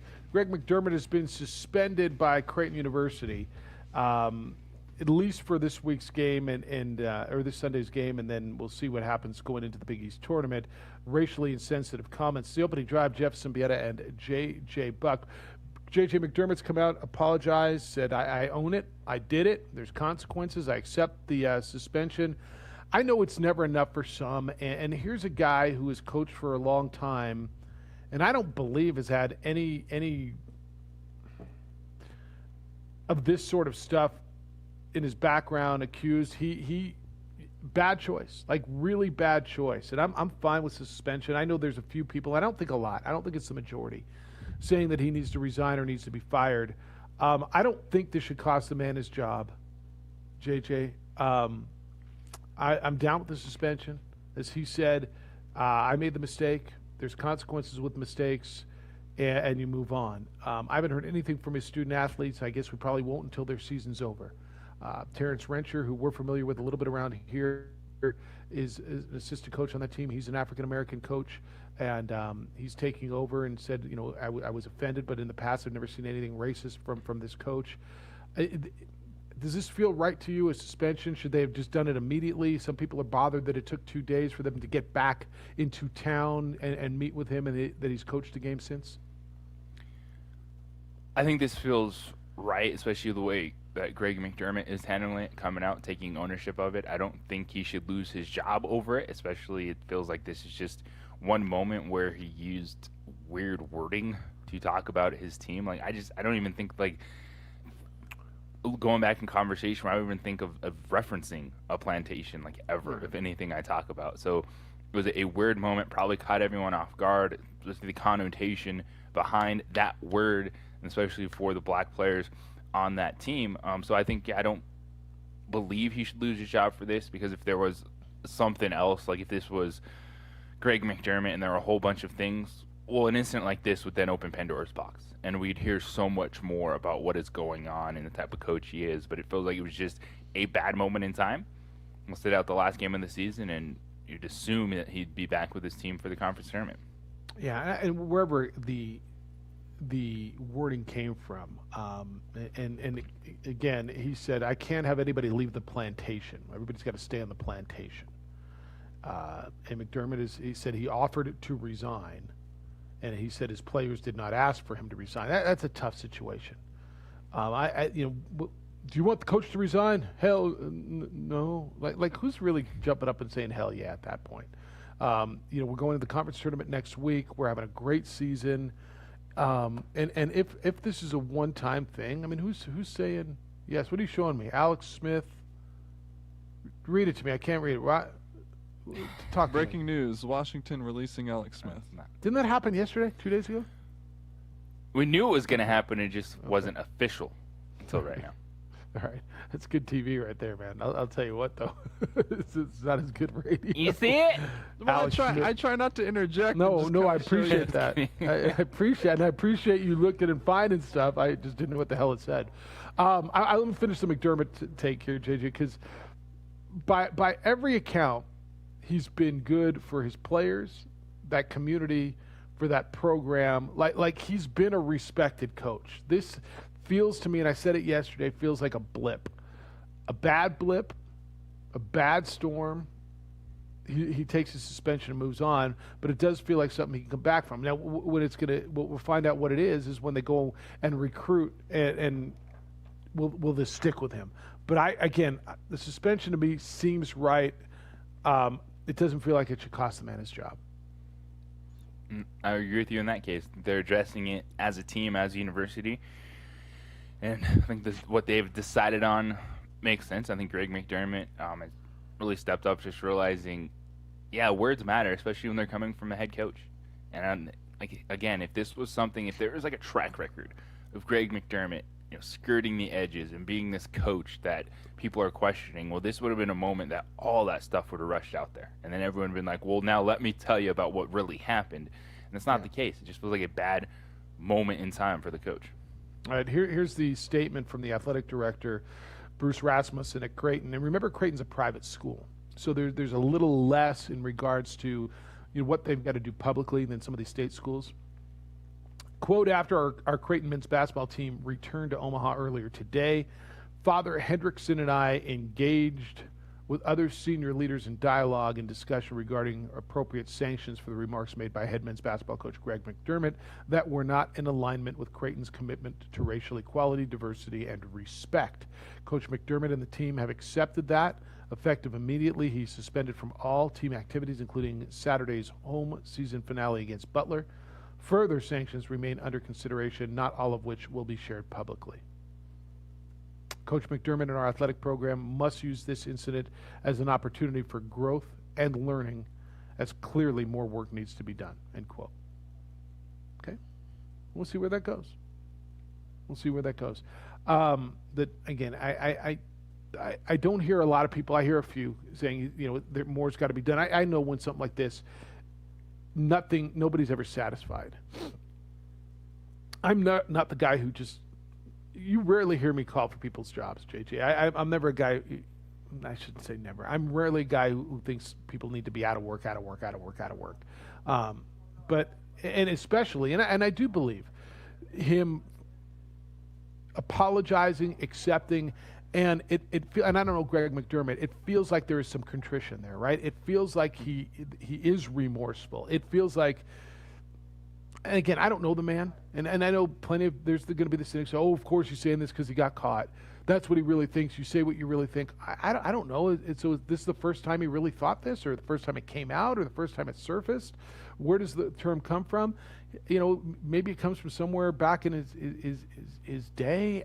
Look, I don't know. I don't know the man, but I'm listening to him say, I've offered to resign. I'm taking responsibility, and this feels right, and we'll let it go. I agree with that. If there's something more here, it would have definitely been hitting by now, because if this is a coach that just has a history of doing questionable things, treating players a certain way, how he runs his program, that stuff doesn't stay hidden forever. Yeah. Yeah, and I think a lot of it is how do you respond to these things, right? When stuff is said, do you backtrack and defend, or do you say, like Deshaun Jackson and who was the retired basketball player, former Indiana Pacer that came out and defended, Deshaun, and just double down, right? It's a different story. But when a guy, you say something and it's offensive, like I always tell you, this was the thing with the Redskins. If it's offensive to some people, it's offensive, right? You don't get to tell me or anybody else what's offensive to somebody else. If it's offensive to a group of people or a group of people, then it's offensive. Then how do you deal with it? How do you what do you do going forward? And I know not everybody likes that. I'm not sure I even like that, to be honest with you. But that's the reality. Now, you can get into Dr. Seuss if you want, but or not if you don't. But that's how. Do you read Dr. Seuss books to your kid? Do you have Dr. Seuss books? We do have Dr. Seuss books. Yeah. I've just always thought they're incredibly weird. They are weird. Nothing more than that. They are weird. They are weird. Well, one apple, two apple, three apple. Okay. Until this week, everybody read them. Obama loved them, and you loved them, and Kamala Harris loved them, and I loved them. Everybody loved them until this week. It's kind of crazy. All right, 505-246-0610. When we get back, let's get into the quarterback stuff. Alex Smith released this morning by the Redskins. Do the Redskins owe him better than that? Do they owe him to re-sign him? And I know we're going to have a conversation. They don't owe him a damn thing. But do they kind of? I mean, is this one of those situations where you just go, really, after everything he's been through, they owe him a little more than that? I want to talk about that because I'm not sure I think they do, but I'm not sure I think they don't either. It's the opening drive. Hey, a few truths for you as you roll through your Friday, head into your weekend. Men, as you age, things like fatigue, low T, hair loss, they're all natural. And there's a good chance that it's going to happen to you. There is, however, something that you can do to battle nature. And you can feel like yourself if you're experiencing these things. Maybe you're regularly tired, carrying a few extra pounds, dealing with erectile dysfunction. I suggest you call New Male. New Male leads the way in helping men deal with these issues, and they have for years. They've got a testosterone replacement system that utilizes the latest cutting-edge technology, and men all over the country are benefiting from it. They feel better. The number is 505-652-1688, or you can visit them at New Male. That's NUMALE.com. Guys, New Male's convenient. They're right here in Albuquerque, and it's simple. Starting with your phone call all the way through the treatment, New Male guides you through the process, and the best part of this is the results are real. 505-652-1688. Don't put it off anymore. Guys, take care of yourself. Visit newmail.com or call 505-652-1688. You will feel better. Clark's Pet Emporium is committed to your safety.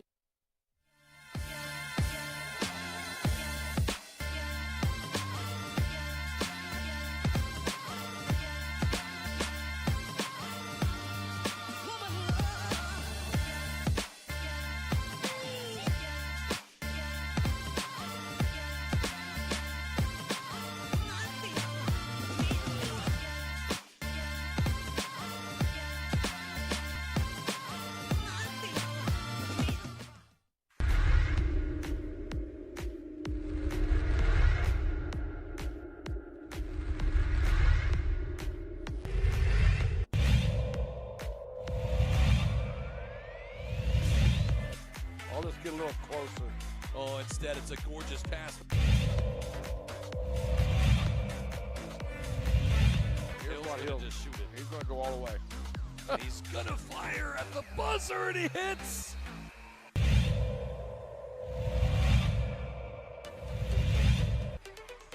Great pass, Hadbury, and thank you very much.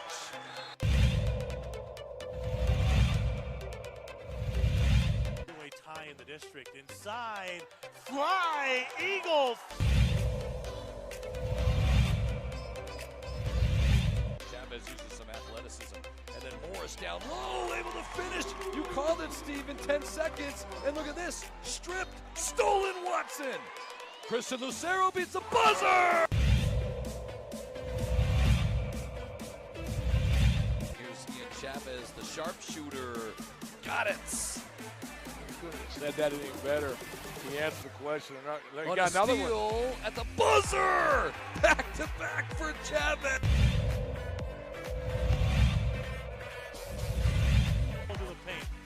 Medina from the volleyball line. Medina wants another one from deep. Oh, he wants 10. Give him 10!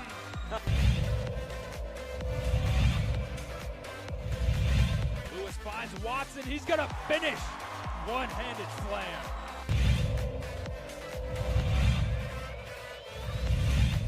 Vista, but just all the different scenarios we can see potentially play out ahead of the state tournament.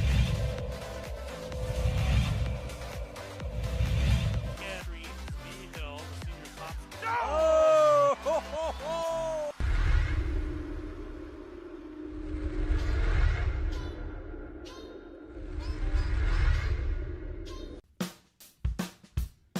Well, I'm going to the frontier, walking to the cashier, order up a root beer and a number one. Cover it with green stuff, one scoop is not enough. Find a booth is real tough, back by the Duke. Meet my family, meet my friends in the quirkiest restaurant I have ever been. All of Albuquerque's favorite spot, it's the Frontier Restaurant. The Frontier Restaurant is a proud supporter of ProView Sports Network.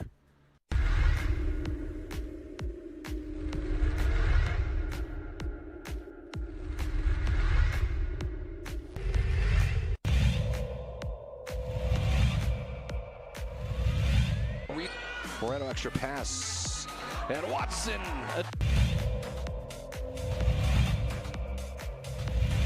Out with it, Gallegos, and he's going to run all the way. Window, yes! Able to get out of it. How did he find Battle?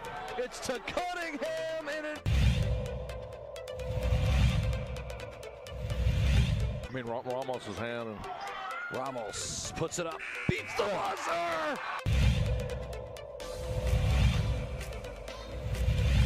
Boy, Jefferson wide open. Jefferson to Daraji! Into Watson with the jam!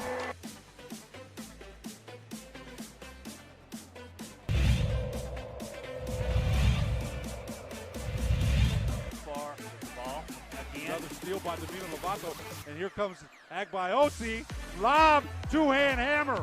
You knew that was coming.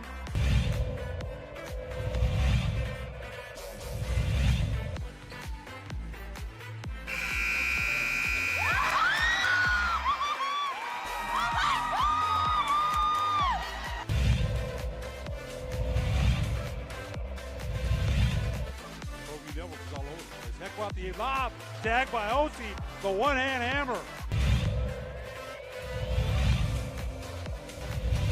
Put up. And a drive from Parham.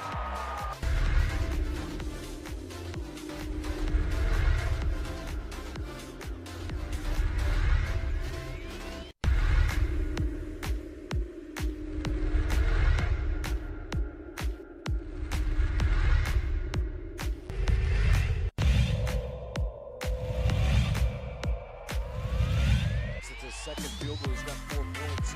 Watson, though, goes all the way. Commercials. You like Micah's idea for sports?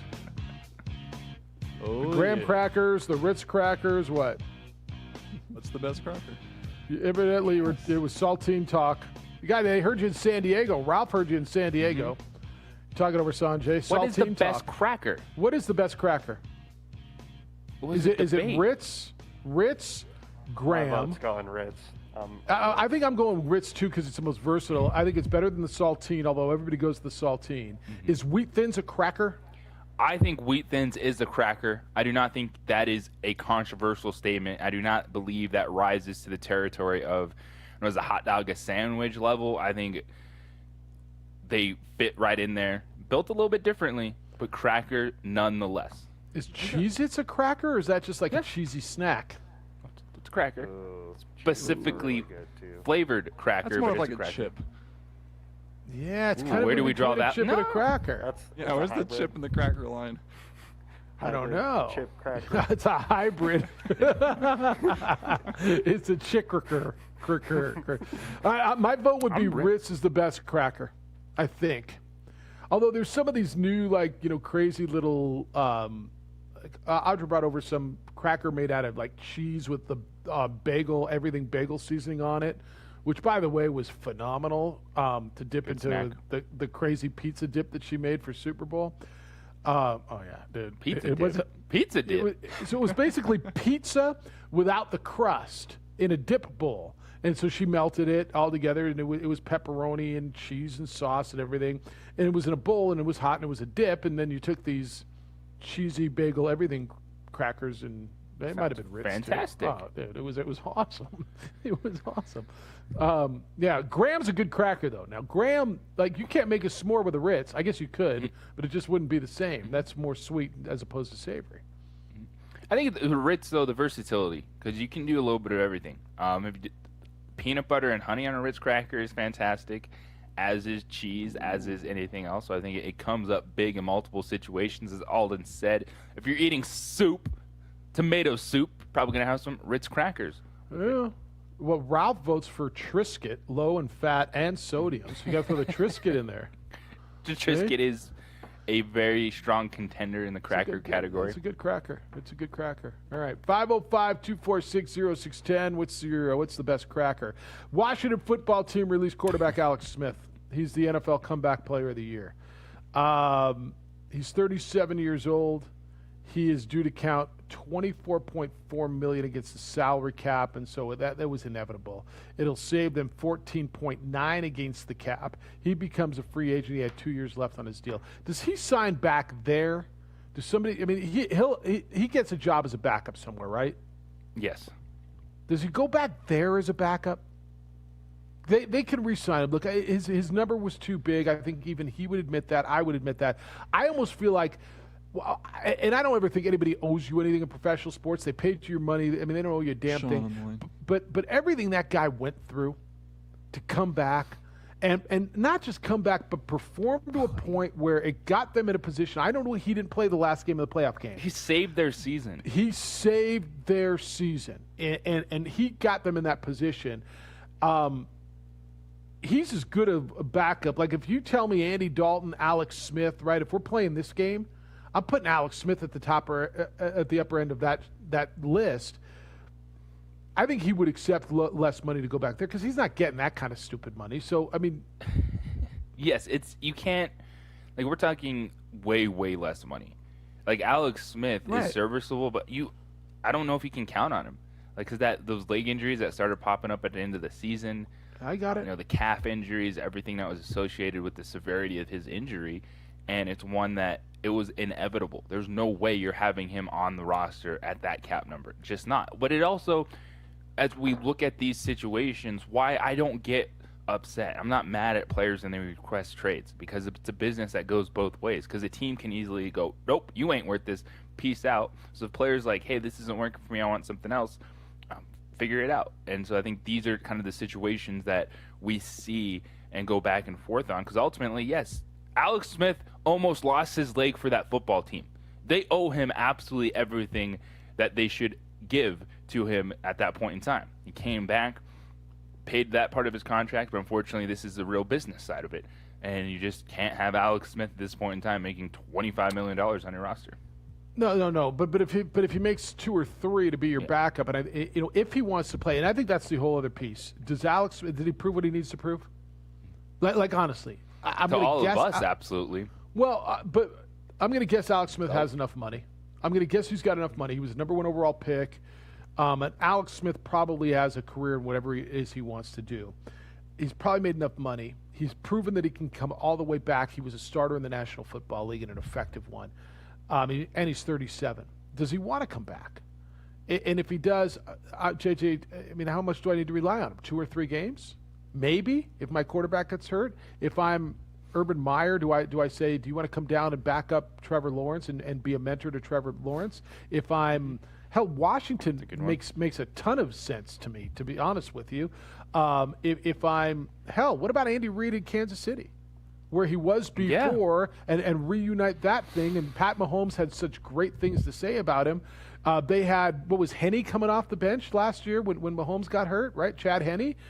if I could have Alex Smith back and be a part of that. So I think there's a place for him at $3 million to be a backup quarterback and be a great influence in a locker room.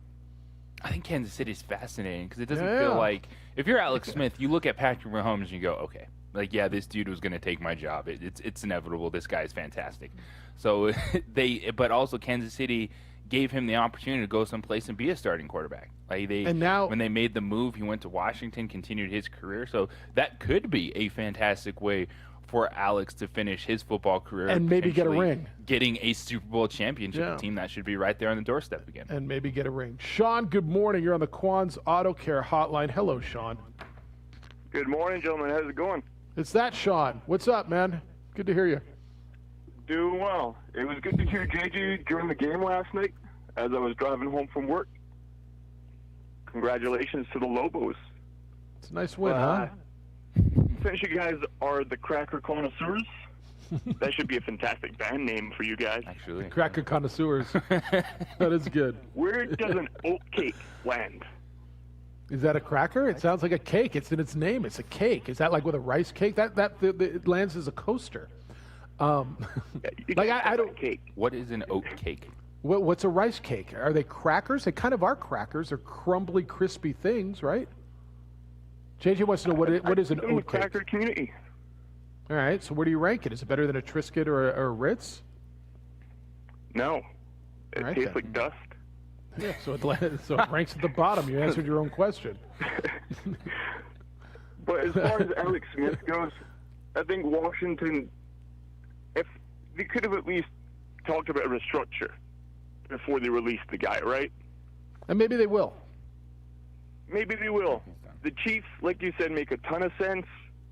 But while he was with the Chiefs, Matt Nagy was the defensive coordinator, right? I think that's right. Maybe he could go to the Bears.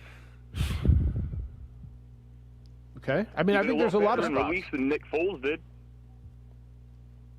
Yeah. I think there's a lot of spots for him. I do. Well, I'd even like to see him in Gotham Green, backing up Darnold or whoever is behind what's going to be a questionable offensive line again. Well, had to throw the Jets in somewhere, guys. I'm sorry. Figure out what you're going to do with your number one quarterback spot before you go worry about number two. See, I think he works in a place where I don't want not Chicago where should they put him in? I think at this point in his career, and he would accept it. Let me go be a backup. If he can go back up Mahomes, go back. He likes Andy Reid. Andy Reid likes him. Mahomes and him evidently had a good. Assuming it wasn't a bitter breakup, and go chase a ring in his last year or two. The question is, though, which backup quarterback in the league wouldn't want to go play for the Chiefs? They all would. Exactly. So who's an Andy Reid kind of a guy, and it feels like Alex Smith? Alex Smith, hands down. He always has been. That's what I do. I make matches. All right, Sean. Enjoy the weekend. Good to hear you. I appreciate you, gentlemen. Have a good one. See you later. I mean, that's honestly, the more I think it through, it feels ideal, doesn't it? Yeah. It does. It sounds a lot better than an oat-based cracker that's heavy on the oats, with just enough glue in the form of butter and water to hold them together. That tastes like dust. It says the cracker connoisseur. It's tough. They use it as a cracker, but to me, it might be more in that oat bar Nature Valley territory than cracker territory. But then what's a rice cake? Because is a rice cake a cracker? You know those little airy, tasteless things that people snack on when they say, well, I'm on a diet. Yeah. The hell eats that? You need to eat something, and so you eat a whole bag of them because they don't taste like anything. So you got 15 calories in a bag. I don't know. All right, we're continue. Rice cake, cracker or not, 2460610.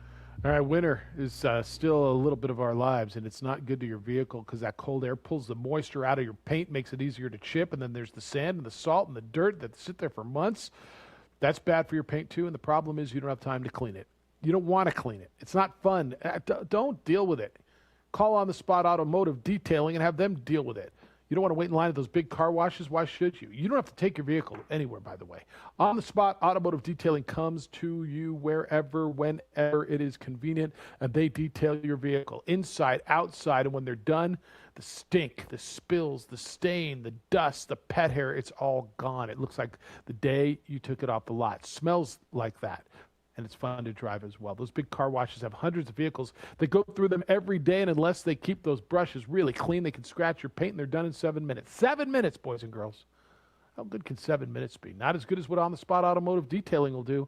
They spend an hour or more and get the job done right. 505-859-2859. That's the number.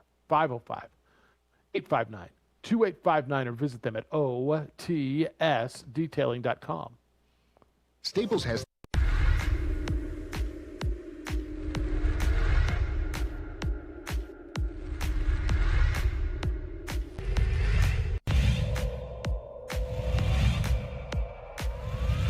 It's his second field goal. He's got 4 points. Watson, though, goes all the way.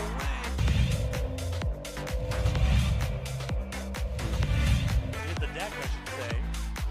Cordova tried to throw it off. Romero, a 3 for...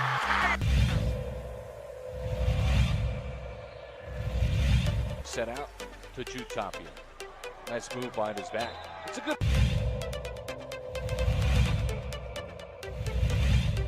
Here's Ramos, step back, high arcing, twine!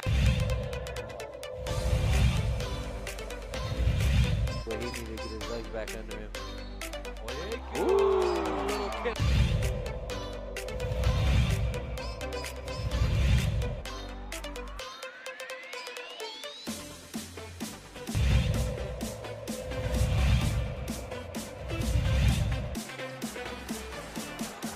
They leave it one more time. Two-hand hammer.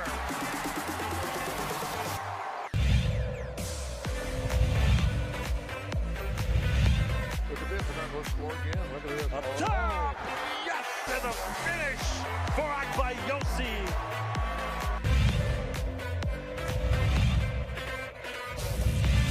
Saved into the hands of Riak. The head of the pack. Davina Lovato. Up high. Down hard for Akbayosi.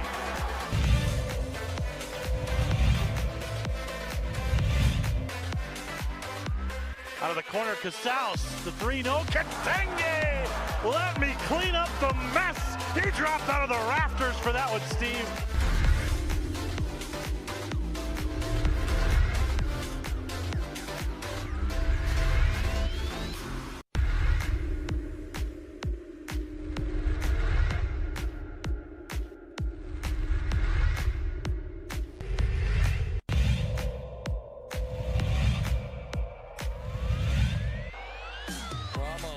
Wants another!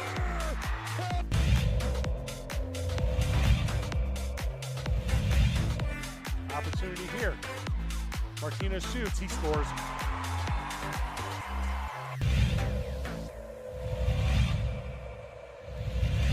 Got into it. Had some nice looks at the rim. Win. Inside. They're not going to miss this one.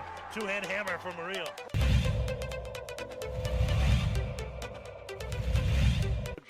Ball's played up. Rodriguez with it. Gonna settle. Looks to the inside. Comes to the far side push. Shot on in. Goal. Deflected in. No.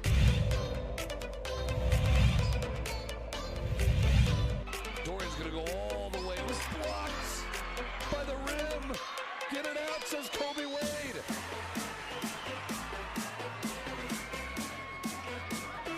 Ramos, get it!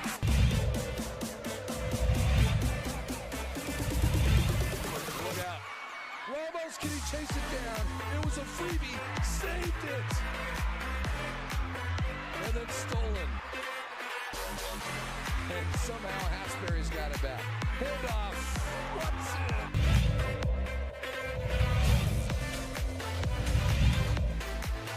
Stripped. Calion stripped him. The Highland the other way. Win up top to the big goal. Here he comes. For the lead. Got it.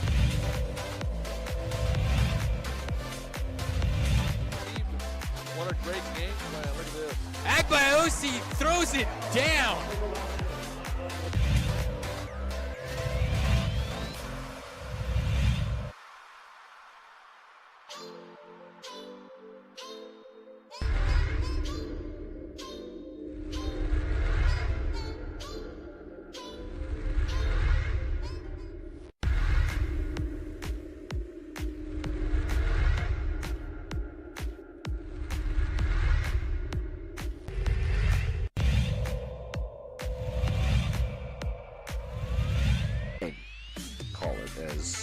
looking, and he's got a guy wide open, and it's Gay, and he's going to walk into the end zone. But he did a good job with it. First and goal, it's Chavez to the middle, and Chavez stops.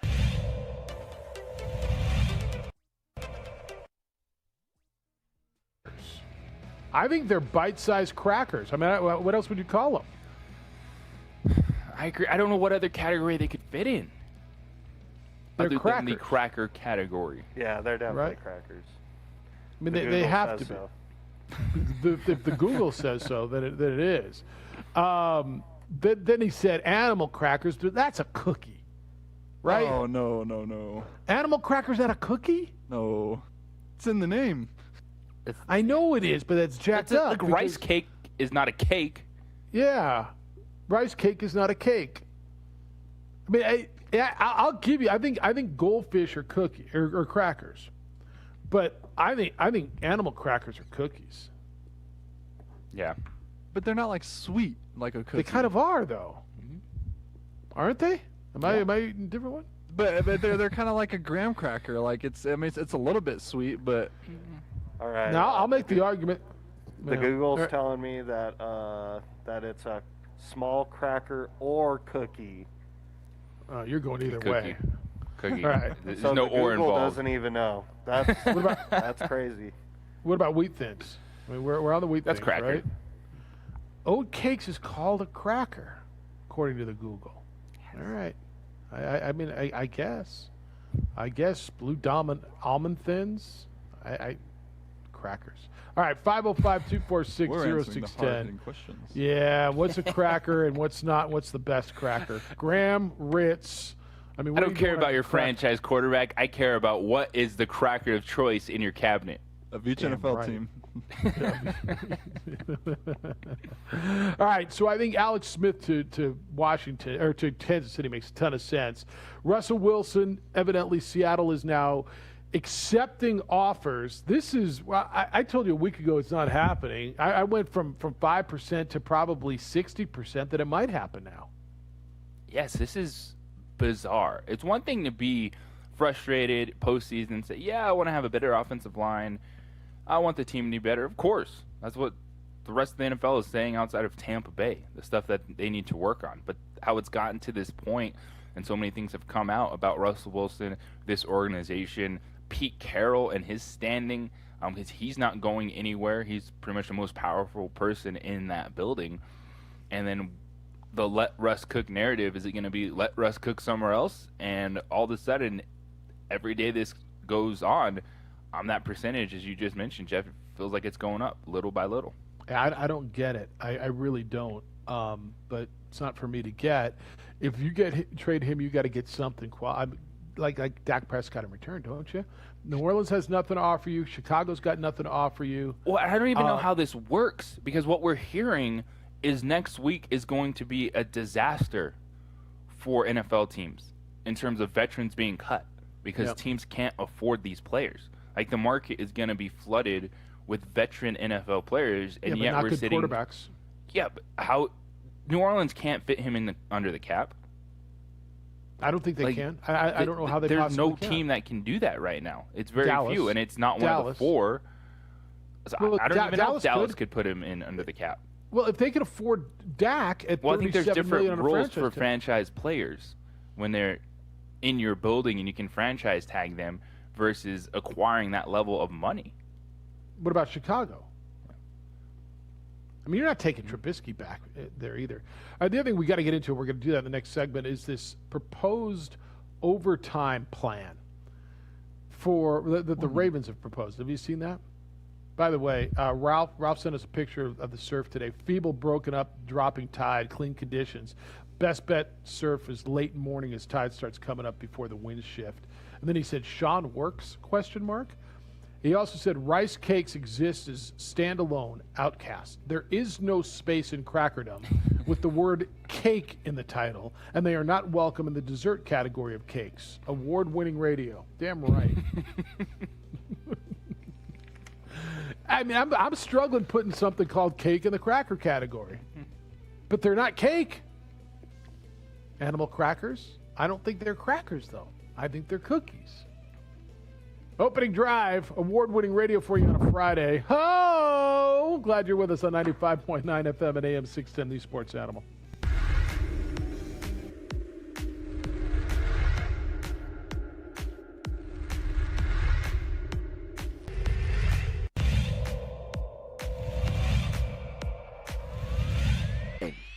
Call it as Javi's looking, and he's got a guy wide open, and it's Gay, and he's going to walk into the end zone.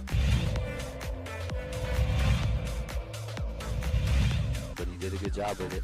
First and goal, it's Chavez to the middle, and Chavez stops. And Stevens in motion. On the handoff to Mitchell. Look out! Oh, see you later. Take it to the house. Fly. Cardinals fly. To the other side. Provides some protection. And off to Webskowski again. Look out. See you later. Good night. Touchdown. Webskowski.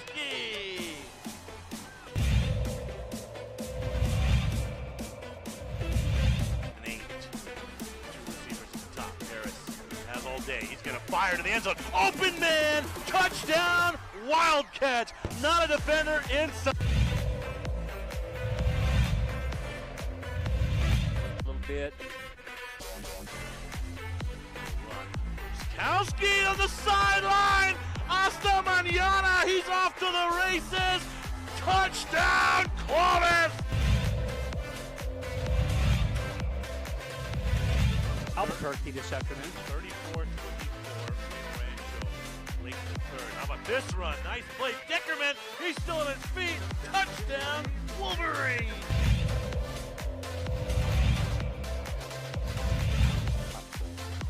Exactly what they want to get yards. He's going to go for it. He's got a guy towards the end zone. It's Krebs. Touchdown. What a play. And long here for the Storm. Handoff to, we're going to fake the handoff, excuse me. Davidson on the deep ball. He's got some space, and it's caught. Still on his feet. Touchdown, Storm. Wow. Santa Maria.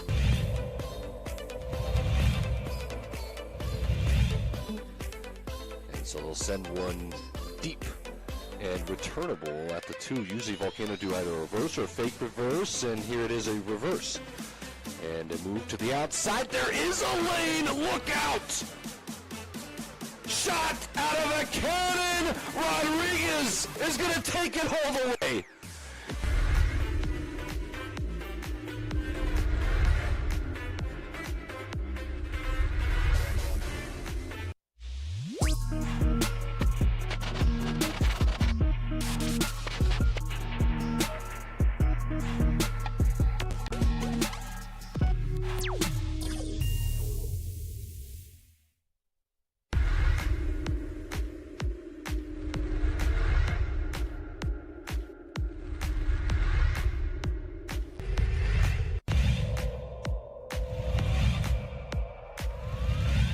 Creates space. He gives it off to Rivas for the 3, and he buries it.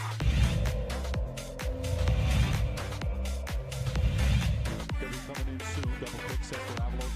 Goes to the right. Avalos puts it up high. Window. Scores it as foul.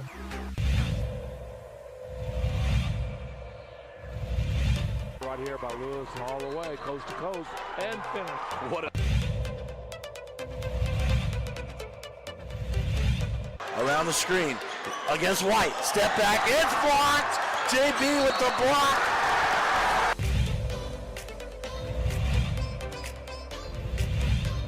In transition. Ahead to hit on. Hit on for the 2-in hammer. Minutes to go. They've got a shot. They have a chance. And it's put up. And it's good. What a 3 that is by Jalen.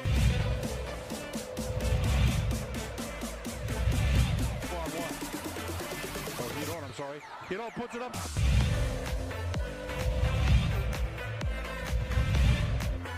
Rebound Cowboys. Right side David Hall. Don't you bury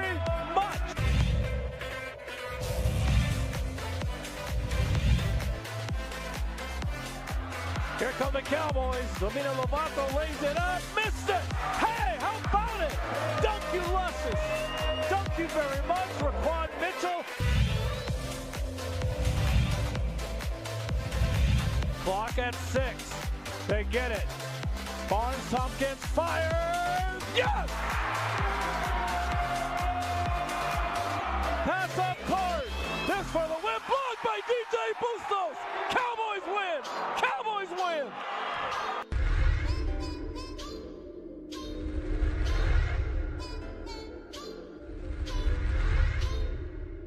Don't sacrifice quality and flavor when you're in a hurry. Golden Pride offers ribs, fried chicken, green and red chili breakfast burritos, and Frontier Cinnabons. 4 great locations, or visit us online at goldenpride@abq.com. Golden Pride Barbecue Chicken and Ribs, proud supporter of ProView Sports Network.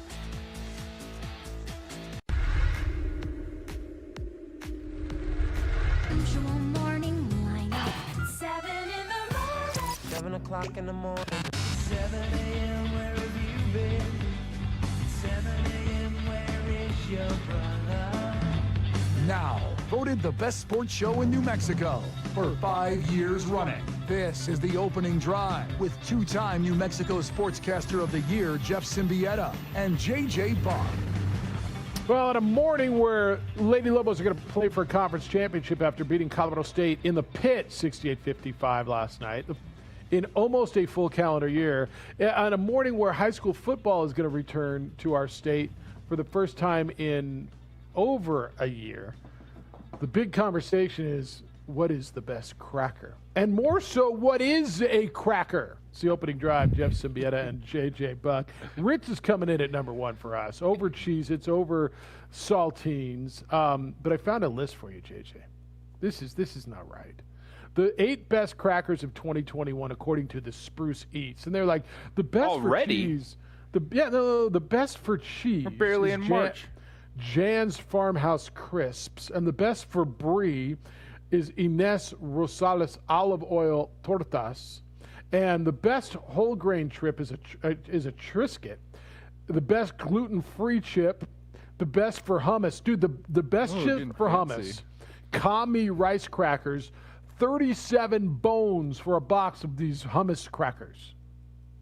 Give me the $10 box. I mean, what are we doing? And then there's the best for chartreuse boards. Stonewall Kitchen Down East sea salt crackers, $4. I'm down with that. Give me the $4. Who knew crackers got so fancy?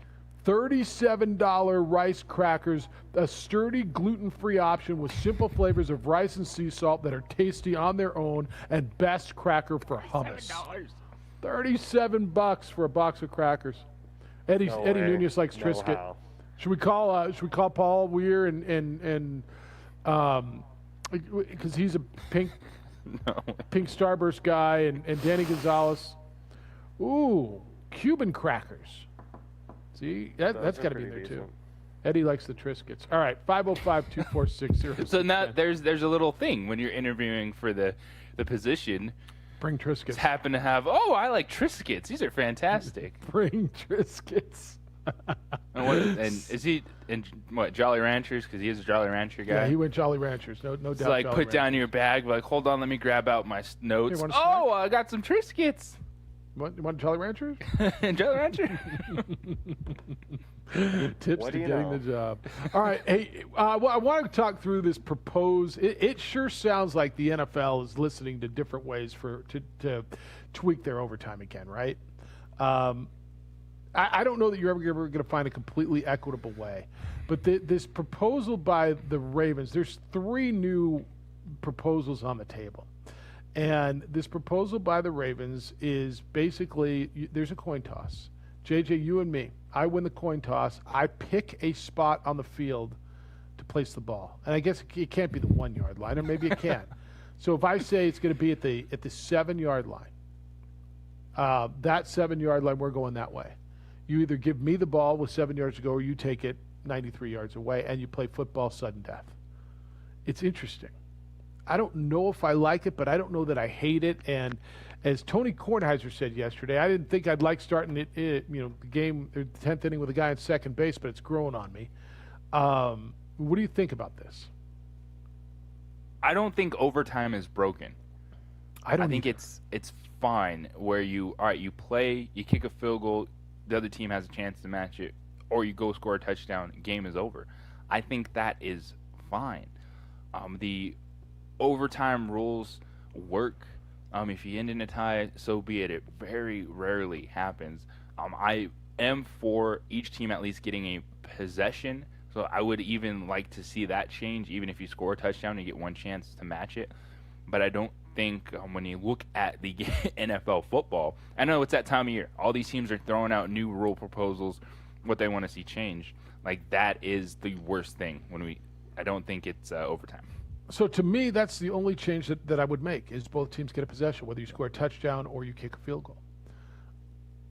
And you play a 15-minute quarter, and so then what? After that, is it sudden death? Because then they got 2 possessions and you only got 1, so you both kick a field goal. Right now, it's tied up again. Is it sudden death again from here on out? I think then it would be. Right, you had your chance to score a touchdown. So I think I think that's the case. What now is if you match a field goal with a field goal. If you match field goals, yes. All right. So they score a touchdown, you score a touchdown. Would it be sudden death then? Yes. Well, but they won the coin toss and they got it twice and we only got it once. Well, that's the way it is. Stop them once. Win the damn football game. At some point in time, you're going to have to change things to decide it, unless you want to say play it out. But I also don't think necessarily everyone is too keen on just always having to go an extra 10 or 15 minutes in an overtime. Or you play a full extra quarter. Yeah. Or you play a full like they do. Soccer plays. It's not sudden death. You play your full time. 505-246-0610. I'm curious what you think because there's others out there as well. Lance, good morning. Happy Friday to you. You're on the Quan's Auto Care Hotline. Good day, sir. Making fajitas on Fajita Friday. Oh yeah, hey, buddy, putting it on crackers. Did I hear you say that the Lobo game was on my 50? Nope. Oh, okay. Well, you might have heard it, but I didn't say it. Oh, okay, not the one tonight. I missed when they aired. Friday night game of the week or just whatever game of the week. It could have been basketball too, but they had a nationwide game on, on the stadium and stuff. But it was our guys, and it was a great game. But anyway, I was really impressed at that. But hey, I want Sebastian Suits when he keels over. Tell your guy over there. We could do a trade. When he keels over. Yeah, right. If guys, it'd probably fit me. I'm a little taller, I think. But if you outlost him. Anyway, hey, JJ, you did it again. See, on your first year of broadcasting, ladies, is awesome. They should put any team, though, that wins a regular season championship automatic bid. They don't do that, do they, guys? You have to win the tournament still? That's why they play the tournaments, yep. Oh, man, that's really but still, you got that banner. You say that, we did it because it's hard to win the tournament. And the best cracker is a Lance because it's a meal. There's peanut butter inside or cheese and jalapeno. There's just no doubt about it. The best is Lance. Anyway, gentlemen, Lobo, when are you doing your little howl or whatever later? What time? Whenever Micah plays it. That's a total Micah call. call. I have to turn it down a little bit when I do it. Yeah. Sometimes I've slept through, and you guys woke me up. That's how I'd wake up. What the heck? The dog's barking, That's everything like that. Yeah, we are. But anyway, I hope you guys have a nice weekend. And JJ, way to go, man. It was amazing, the energy in your voice last night. I know it's probably, too, because of the mask. You're having to wear a mask. But you could tell the energy was in the building, even though the fans weren't in the pit. You were psyched to be there. So, Nicky too. It was a really good deal, man. He's good, thanks man. for winning for us. You did it all yourself, my friend. We'll see you. All right. See you. Be well. It was good. Yeah, you had a great call last night, man. I'm glad people are listening and giving you the love you deserve.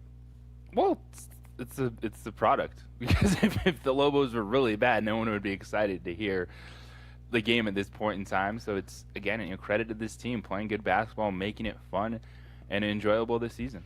It's amazing how good the broadcaster is when the team's good. It wasn't the Duff Twins this year. It was you, JJ.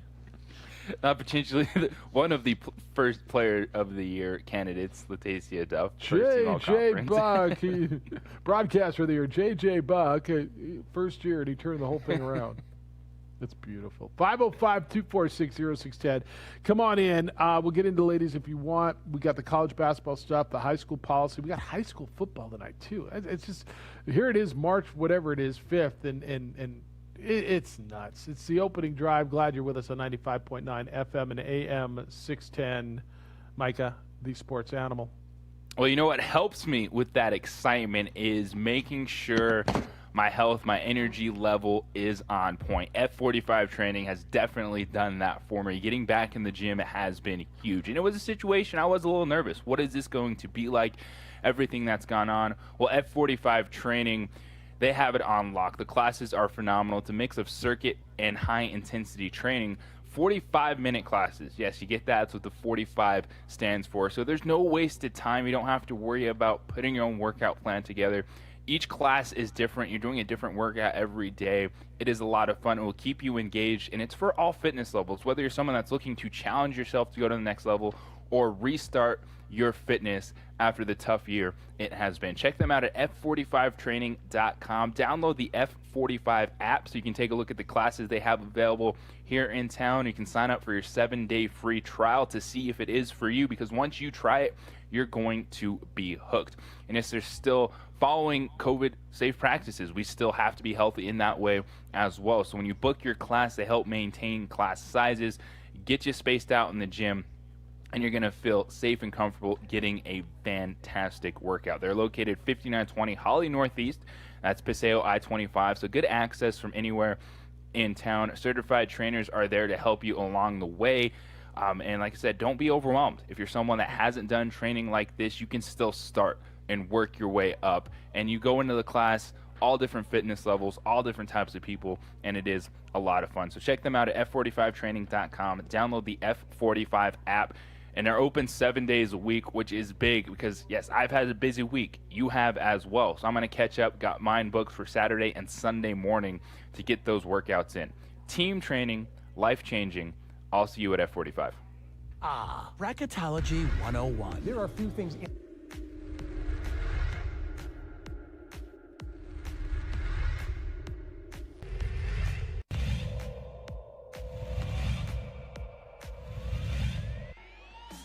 To shoot. They'll get one off, and it'll count high off the window. Oh my gosh. There's a long three. Boom. Bang.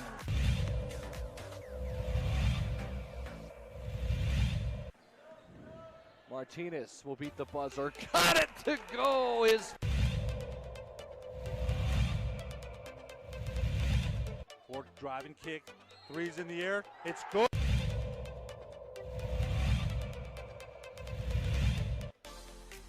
Pass on the nice block by Hernandez Crawford.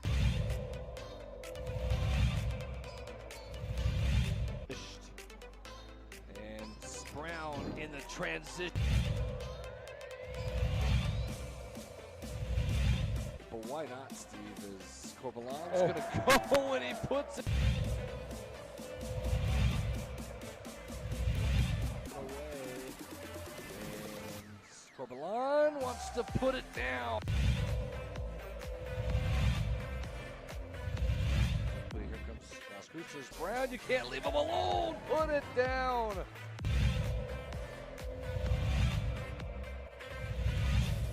Rashawn in transition.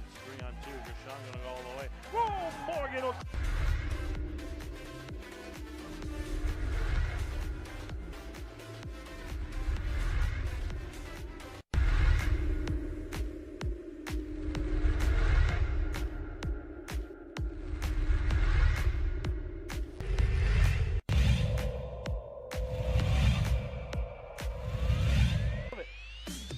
Melfi can cash it in. He's got some protection. Deep ball. Erickson's open. Touchdown, Monarchs.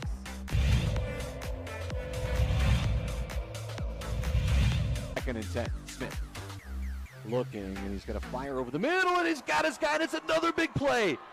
Walking away for a touchdown, Tristan Altier.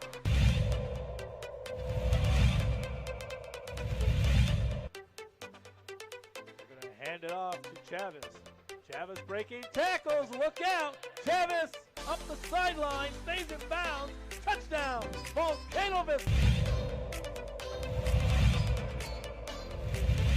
Without replay, Yeah, I just got get you. the measurement. I mean, Smith's got a fire on first down, and he's on the outside. There's a lot of room for Brad Thomas. A move, and he's set free. Dance into the end zone. Touchdown. So it goes.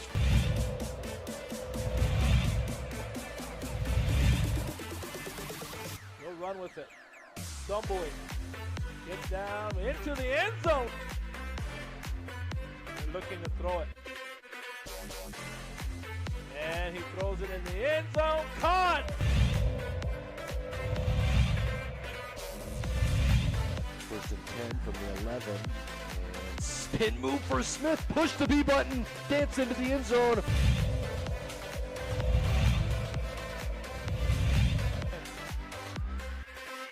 throw it. Looking. Here comes the rush. Stepping up. Javier now running around. Being chased. Looks across. Throws it up and wide open. Ball is caught. Touchdown. Jimmy Guyett.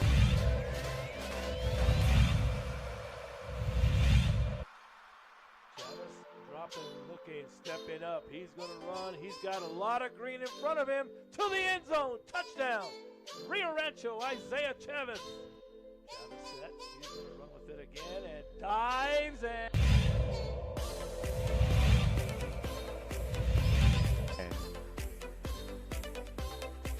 It's Austin Smith, and to the outside, a lot of room. Look out. A foot race down the sideline.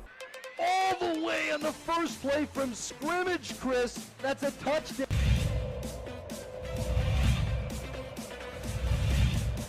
Scrambling. And off. Great hit. He bounces off. Outside.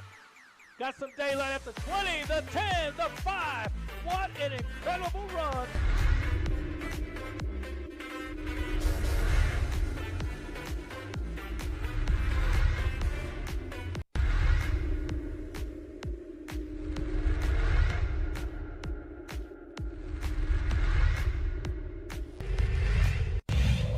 Picked off by Freddie Anaya, and Roswell's season will end perfect.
Comes to basketball, I think people believe you can change a basketball team much quicker than, say, a football team.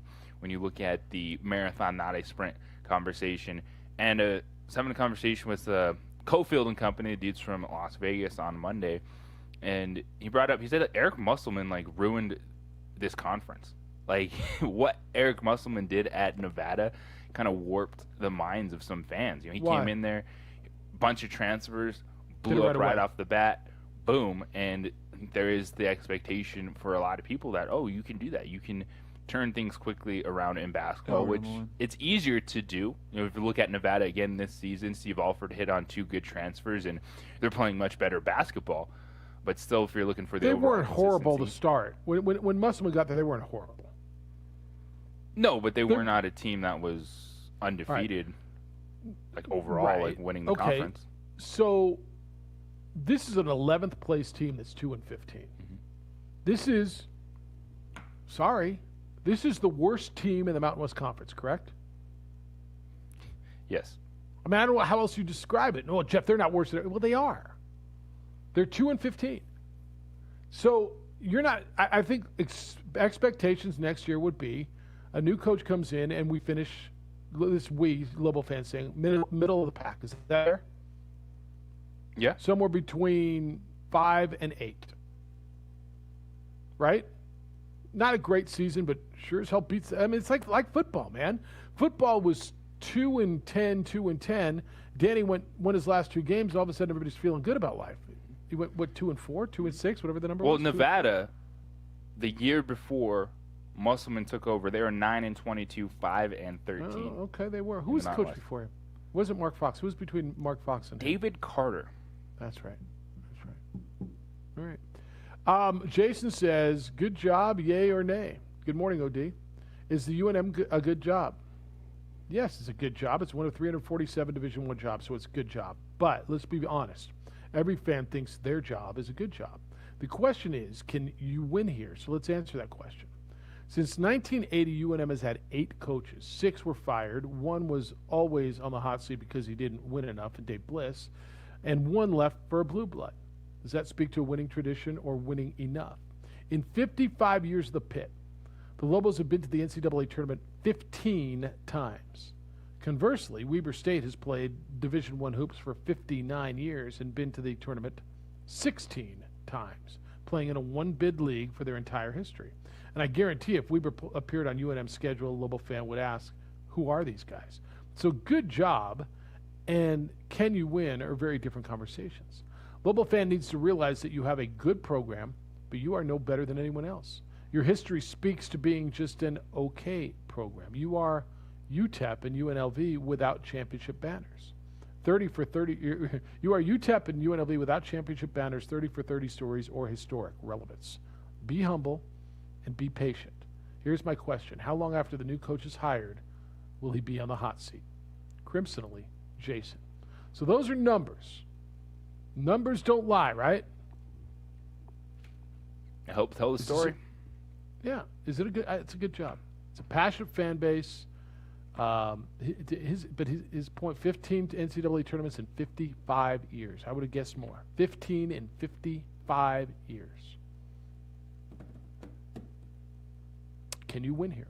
And how quickly will he be on the hot seat? 505-246-0610. Edward, good morning. You're on the Quan's Auto Care Hotline. Good day, sir. Famed text or emailer Jason to come up with the data. 15 appearances in 55 years. That's Never correct. a Sweet 16 appearance. It's not to doesn't mean any program, but when you step back and remove emotion and look at the data, he's right. Resoundingly, absolutely right. Anyway, just I don't know. That is why his input. That's why he's a Hall of Fame emailer. Indeed. Not a dual threat yet, like Grady. Not a dual threat Hall of Famer, but a Hall of Famer nonetheless. Hey, speaking of numbers don't lie, I texted you yesterday. So Skip Bayless, he ESPN wanted to bring him back and team him up with Stephen. What's Stephen's last name? Stephen A. Smith. It's a tough one. Stephen A. Smith. Smith. Yes. Yeah, it's a tough one. Yeah, exactly. So Fox comes back and offers him $32 million for 4 years, $8 million per, and he has 3 resounding topics that he regurgitates every day. A, his love of Thomas Everett Brady. That sounds familiar. B, his hate for and disdain for LeBron. And C, his irrational exuberance for the Dallas Cowboy organization. 3 takes, guys. $8 million a year. Is that not freaking awesome? So I Googled Jim Rome. You know what Jim Rome makes annually? $30 million. Nuh-uh. $30 million a year. Damn, JJ, we got bad agents. $30 million a year for Jim. Good for him. I give that guy just tons of credit. So Grady was on our thread yesterday, and he's like, "Man, I'm trying to tone down my takes. I might just go half-cocked and just amp my game up and start a new career because, boy, $8 million to talk about the three basic things every day for Skip Bayless. Full credit to that gentleman. Anyway, I do remember when he got into it with Richard Sherman, and I told my son, Richard Sherman's a great player. He'll be a Hall of Famer, and, you know, I think he won Defensive Player of the Year one year, and I said, right about the time that Richard Sherman's career is going to be ramping down, you know, Skip Bayless will still be flourishing. That's and right. no truer words were spoken. Gentlemen, enjoy the weather, enjoy the golf. Great weekend. See, we need better agents. I mean, really. We talk about the Cowboys enough. We got the anti-LeBron sentiment. We don't yell enough. I think we don't yell yeah, enough. we might need to add more yelling. Or just crazy stuff. Yeah. You're right. Dang. It's good gelt. 505-246-0610. I want you to finish up strong with us on this week. We'll get into. I got more emails to get into. We'll get into the college basketball, the NFL stuff as well. Your thoughts on the proposed changes in the overtime rule, which I don't think either one of us think is broken. Hey, what do you do for home security? Who watches your home?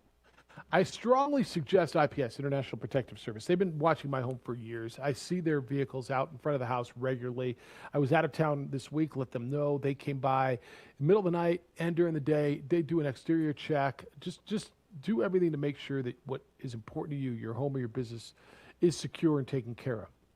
And they're not selling out. I know there's some local companies who have sold to national corporate giants, and that's not what you signed up for. IPS isn't for sale.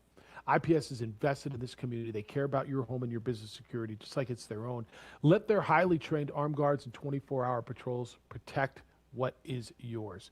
I've trusted International Protective Service for years. I really strongly suggest you do as well. You hear about property crime every day. Don't be a victim. Don't wait until it's too late to make this call. IPS, 505-897-2420. That's their number, 505-897-2420, or visit them at ipsglobal.com. And you don't have to be exhilarating. The Herd with Colin Cowherd. I love sober. Second quarter, 2nd and 4 for Socorro at the whole 44-yard line. McDaniel trying, good block by Hicks. First down and more, 30, 25, 20. McDaniel might be gone. Touchdown. Wow. Touchdown for Michael McDaniel.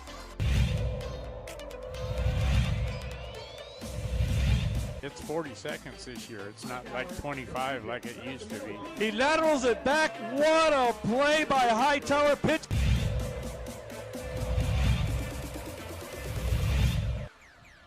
Looked like somebody moved a little bit early. Hicks, the play fake double move. He's got his receiver wide open. Caught. One man to beat. Touchdown. Touchdown to number 17, Nathaniel.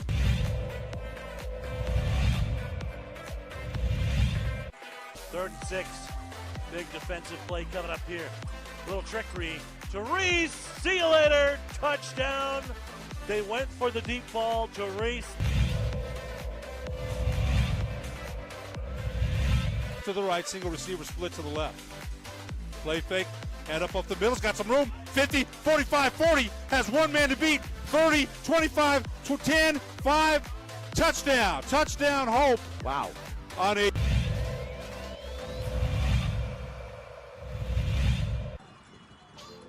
Option again. He'll keep it. Now he'll pitch it.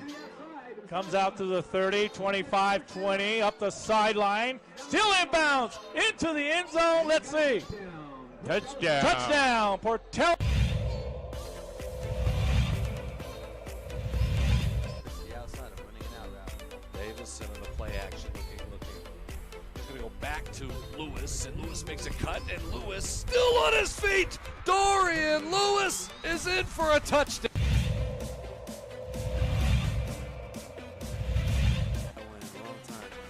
So Davis hit back to toss it. He's got all day. He's won this, and he's rolling. He's got a guy. Can he get it there? Davison to Luke Weissong. Hey, we told you he could spit that football, and that was a throw right there. I know he's got the wind at his back, but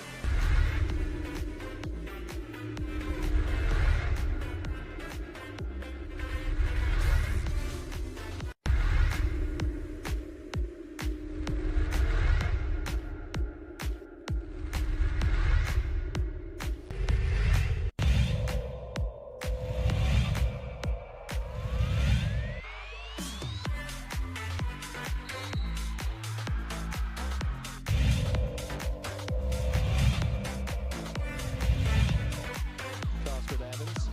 Evans has that ball stolen. Jeremy Segura. Forward dribble, spin cycle, up and under move. What a pass, wrap around pass. Harris with Gates. The long bomb. 3 ball.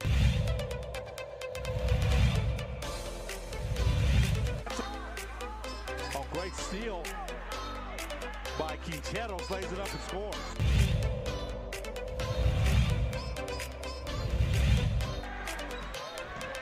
Pahola, a little jump step in the...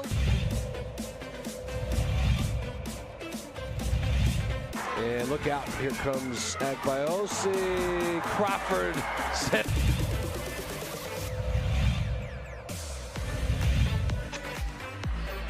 That's blocked. Lansing says, get that out of here. Sister to sister, Marianne Lansing's going to go all the way. Turnaround.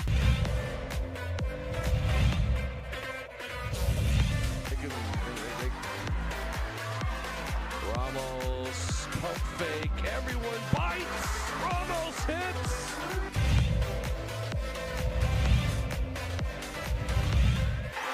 Jackson loses it. David Bond back. LEU. Put it down. Dunkalicious. How about it?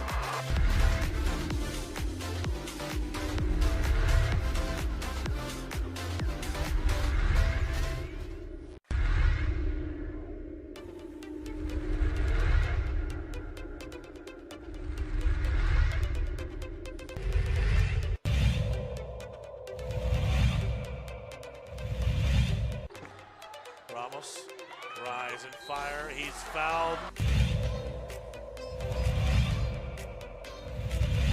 You know, he used to coach for Del Norte. And Here's Voss all the way with the finish. He'll get the... Behind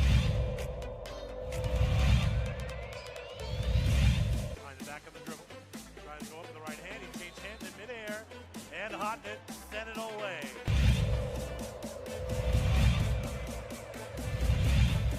Wynn doing a really good job denying Chavez. DC hasn't got the ball. Oh, Yeku. Oh.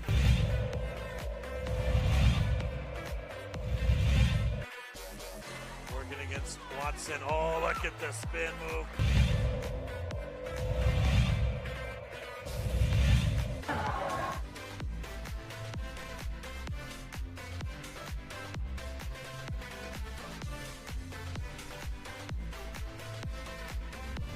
The spin, man. And JJ said, and he's right, next week you're going to see a lot of big-name NFL veterans released because of cap casualties. And then what happens? And then when do you start to see it? I don't think it's going to spin as much as though Adam Schefter said early in the process where he said maybe 18 quarterbacks change. And I think you're going to see 4 to 6, maybe 7 or 8. But I don't think it's going to be 18. Opening drive wrapping up your week. 2460610 is how to get in. 888-922-0610. I mean, JJ, unless you see something differently, but I think there's a lot of talk. I still think Deshaun Watson moves. I still think Sam Darnold moves. And while I wasn't under the belief that Russell Wilson was going to move, I'm starting to lean that way too. It's not going to be as crazy as we thought. The conversations will keep going, but at some point in time, you have to keep your quarterback because you're not, like, all these teams are not going to get a better option. Like, they're moving, I want to move Derek Carr and move Jimmy Garoppolo. For what? Like, swap them? Like who do you feel is going to be better? At some point in time, you're just going to run out of options. Now, I will never say never when we talk about this because you thought initially Carson Wentz, like, trying to move that contract, the cap hit that Philadelphia was going to take, like, oh, that's not going to happen. They're going to do that, and they did. So I believe some of these guys absolutely are on the market. Deshaun Watson, for sure, has made it known he doesn't want to quarterback the Houston Texans. I think ultimately Seattle and Russell Wilson figure it out. Like, he's too good to put him on the market. All right, you're answering phone calls, but you're going to have to take like an organization's first-round picks for like the next decade to move someone like Russell Wilson. I think they figure it out. You had a quarterback that wants to be protected. So does everyone else. It wasn't the worst thing anyone has ever said about a franchise. So I expect Russell Wilson to be the quarterback of the Seahawks. And ultimately, I think it's going to be the smaller moves outside of Deshaun Watson. I think that's the biggest name that will move this year. We saw Ben Roethlisberger restructure his contract, so he's going to play his final year in Pittsburgh. And yeah, if you're moving Jimmy Garoppolo for who? You're moving Derek Carr for who? Well, who's taking Jimmy Garoppolo's salary? Right? I mean, Derek Carr makes and at some point, we talk about a serviceable or a good franchise quarterback as opposed to great. Do you need great to win? And you start looking at who's won the last bunch of Super Bowls. You go, maybe you do, right? I mean, now the Eagles won with Nick Foles, a backup quarterback. Can you win without a great quarterback? Brady and Mahomes have won the last two. They're both, I think, great quarterbacks. Derek Carr, Jim Garoppolo. You know where I am on Garoppolo. I think Carr's better than Garoppolo. I do. But guys like that, even I think Sam Darnold are acceptable franchise quarterbacks, good franchise quarterbacks. Now, nobody ever says acceptable or bust. It's the Mercedes-Benz commercial, right? The best or nothing. Nobody says, I want a good quarterback. But I think people have come to the realization, damn, if I have a good one, I better hold on to that good one until I'm certain that I got something better. That's this whole thing with the Jets right now. I think the Jets have a decent one, a good one in Sam Darnold. They're trying to make the decision now, is Mac Wilson better in the draft, what they can get, better than what they've got? That's a risk now. That's a big risk, right? It is, what the Niners have. Jim Garoppolo, they went to the Super Bowl with Jim Garoppolo. Is he the franchise guy that to consistently make them contenders? The Rams went to the Super Bowl with Jared Goff. They felt they needed to upgrade. I think they did. Now, they spent a lot, man. They a lot to get him. But there comes down to when you have a good, serviceable guy who can win in the NFL, what do? Do you make a move? Right? I mean, I think that's where Dak Prescott is with the Cowboys. That's where the Cowboys are like, yeah, he's good, but is he Super Bowl good? Yeah, and that's the situation. You always have to be thinking a step ahead. You have to always survey your options, especially at the quarterback position, because maybe you'll find a Patrick Mahomes or Deshaun Watson. Like, no one thought in Kansas City necessarily was in the quarterback market when they were able to grab Patrick Mahomes. So you always have to be thinking about what could be next. It's really hard right now with the size of some of these contracts of teams that want to move, because it just happened to work out perfectly. You had guys making big salaries in Detroit and LA, and they made that swap. Because if I'm looking at, say, a team like Atlanta, and that would make sense for, say, Matt Ryan to reunite with Kyle Shanahan. If I'm the Falcons, I don't want that Jimmy Garoppolo contract, though. I don't want to make that swap. Like, I'll take my chances on if Trey Lance, Justin Fields is there, grab him, put him behind Matt Ryan this season, and then move forward. So I think that's why some of these other big names we're not going to see move, because are you willing to just take on that contract at this point in time? And I don't think a lot of those teams are. I know Atlanta's not on Russell Wilson's list, but if you're Atlanta, would you call and say, hey, Matt Ryan for Russell Wilson? If you're Pete Carroll, do you say, all right, there's our stopgap to get us through this until we get our new one, if this is untenable, and try to convince Russell Wilson to go there? I don't know that he would. He has no trade clause, right? Yeah. That's why he can pick and choose. The Matt Ryan thing, I mean, that's coming to a close too, isn't it? Mm-hmm. It is, and it's a Falcons team that they have the pieces to be a fringe playoff team defensively. They were just a disaster last year, but I think that's why I'd put Matt Ryan in this list of maybe a guy if you're looking for that splash, get a year or two of good quarterback play. I think he's still a guy that could do that at that level, and we've seen him do it with Kyle Shanahan. They were a Super Bowl team. Yeah, you don't do that. I'm looking around. That San Francisco would be the place that works for Matt Ryan for a short term. But again, they've got Jim Garoppolo and spent a lot of money. I think if they could find a way to get New England to take that contract, And if Belichick is that enthralled still with Jim Garoppolo, then maybe that they would do something and you'd give him a little extra in return to take that contract, like the Rams did with the extra first-round pick for the Lions to take that contract, a little extra compensation. New England gets a quarterback that they think they can win with, and then San Francisco's in the market. But then what do they have to go get? Yeah, but your market is not good at that point in time. Yeah. You're like, oh yeah, let's go sign Jameis Winston or Ryan Fitzpatrick. That's not enough. I'm sticking with Jimmy Garoppolo in that case at quarterback. Yeah. All right, we'll wrap this thing up. I've got emails for you, Jeff at sportsanimалabq.com, JJ at sportsanimалabq.com. Get you ready for the weekend. It's a big weekend, man. It's a big weekend, and you can get your Ritz crackers or your graham crackers or your Triscuits or your $37 crackers that are great with what kind of cheese? With hummus, whatever cracker you want. But enjoy your crackers. It's graham cracker for breakfast. That sounds good, actually. Graham crackers for breakfast. Remember Golden Grahams, the cereal? Mm-hmm. That was a good cereal. Golden Grahams is solid. Solid cereal. I kind of want some right now. It's the opening drive on 95.9 FM and AM 670 Sports Animal.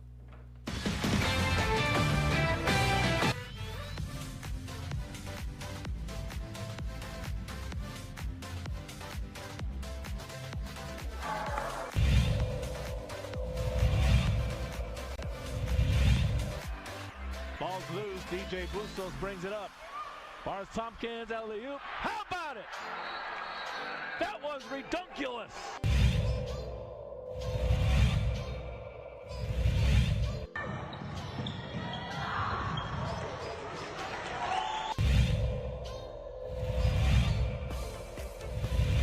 Turnover. Cable to the big fella might try to jam one home.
Let's get a little closer. Oh, instead it's a gorgeous pass.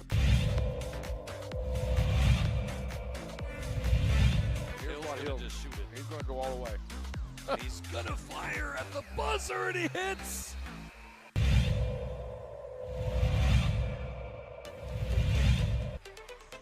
Great pass, Hadbury, and thank you very much.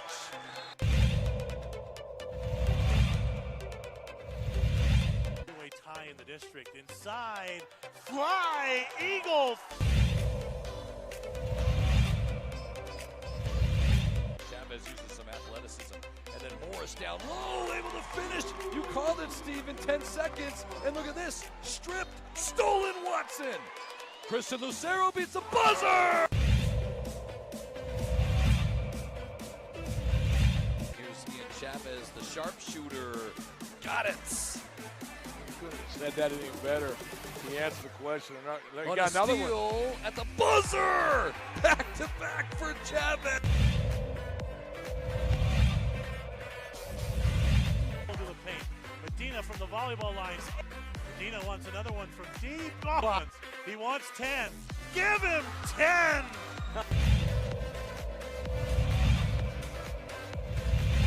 Lewis finds Watson. He's going to finish. One-handed slam.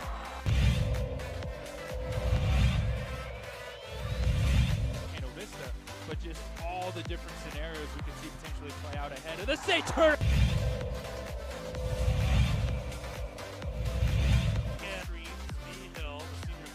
Oh! Ho, ho, ho!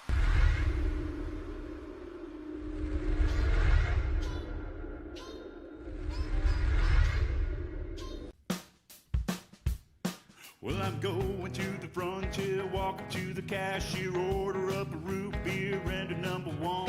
Cover it with green stuff, one scoop is not enough. Find a booth is real tough, back by the Duke. Meet my family, meet my friends in the quirkiest restaurant I have ever been.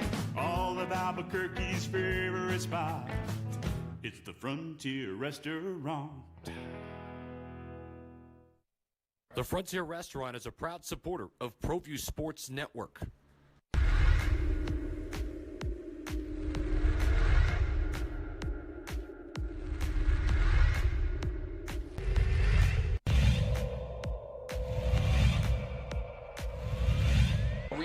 Moreno extra pass. And Watson.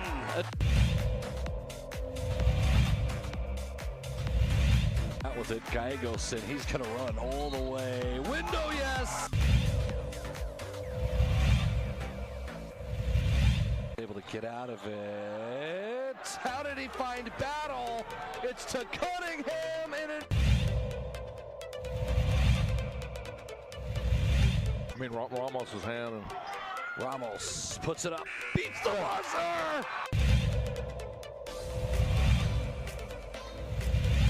Boy, Jefferson wide open. Jefferson to Daraji! Into Watson with the jam!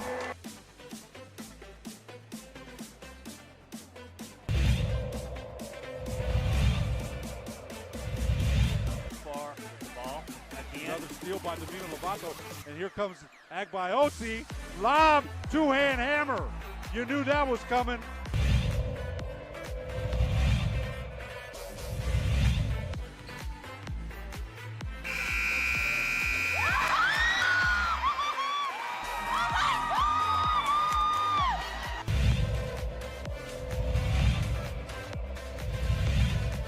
Bogey Devils is all over the place. Heck about the lob. Tagged by Osi. The one-hand hammer.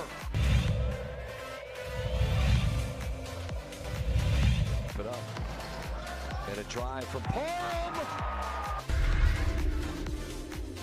Go today, March 5th, 2020. JJ, we were in Vegas for the Mountain West Tournament, and the Aggies became the first team in the history of the WAC to complete a perfect 16-0 regular season. 1 year ago today, when they beat Cal Baptist, the Pan Am Center, 83-50. To go and capture a league championship, and of course, then everything got shut down right before the WAC tournament started. Aggies will play tonight. They're in St. George, Utah. Lobos won a game there this year. They beat Dixie State. Aggies play Dixie State today and tomorrow to finish out the regular season before starting the WAC tournament next Thursday at the Orleans. Aggies are coming off a victory on Tuesday of this week in El Paso, where they beat University of Texas Rio Grande Valley 69-51, and a couple of games against an 8-11, 4-8 in the WAC Dixie State. I don't know where they are. We keep saying they've got a chance. I don't know how I feel about their chances anymore going into the WAC tournament, but I like Chris Jans as a tournament coach. I think I like the talent on this team, and I'll give them a shot, depending on what the seeding's going to be and where they are in the WAC headed into this thing. Of the recent run for New Mexico State, this is the team that you have the least confidence in, no doubt, going into the WAC tournament. But it's still one that, if I ask you New Mexico State or the field, is that answer finally changed this season? You're taking the field, right? I'm taking the field? Yeah. Look, if they sweep, they will finish 7-6 in league. Cal Baptist is above them at 5-5, so that would put them either the 3 or the 4 seed. I'd like to see them get into the 3 seed to avoid Grand Canyon until the final, right? But we'll see where it is. So if they end up as the 4 seed, they will play in the first game probably UTRGV or Dixie State. I'm fine with that. 3 seed would be one of those two, and then they go into a semifinal game on Friday where it would be Grand Canyon or Utah Valley, and teams who've beaten them. They're 1-3 against those teams. So or Cal Baptist for that matter. So I'd like to see them get into the 3 seed, avoid Grand Canyon until the final, and take your shots there. And then honestly, JJ, I'll take my chances with the Chris Jans team, 3-3, going into a final against a Grand Canyon team that would have all the pressure of trying to get to their first ever NCAA championship, or their first ever NCAA tournament, riding on that in a championship game against a relatively experienced program. I don't know how experienced the team is, but relatively experienced team. I'll take my chances at that point. So that would be the path. Get them to the 3 seed and try to get to the final to play Grand Canyon on Saturday. And the difference this year for New Mexico State, not just the challenges with the season, they don't have the same edge defensively.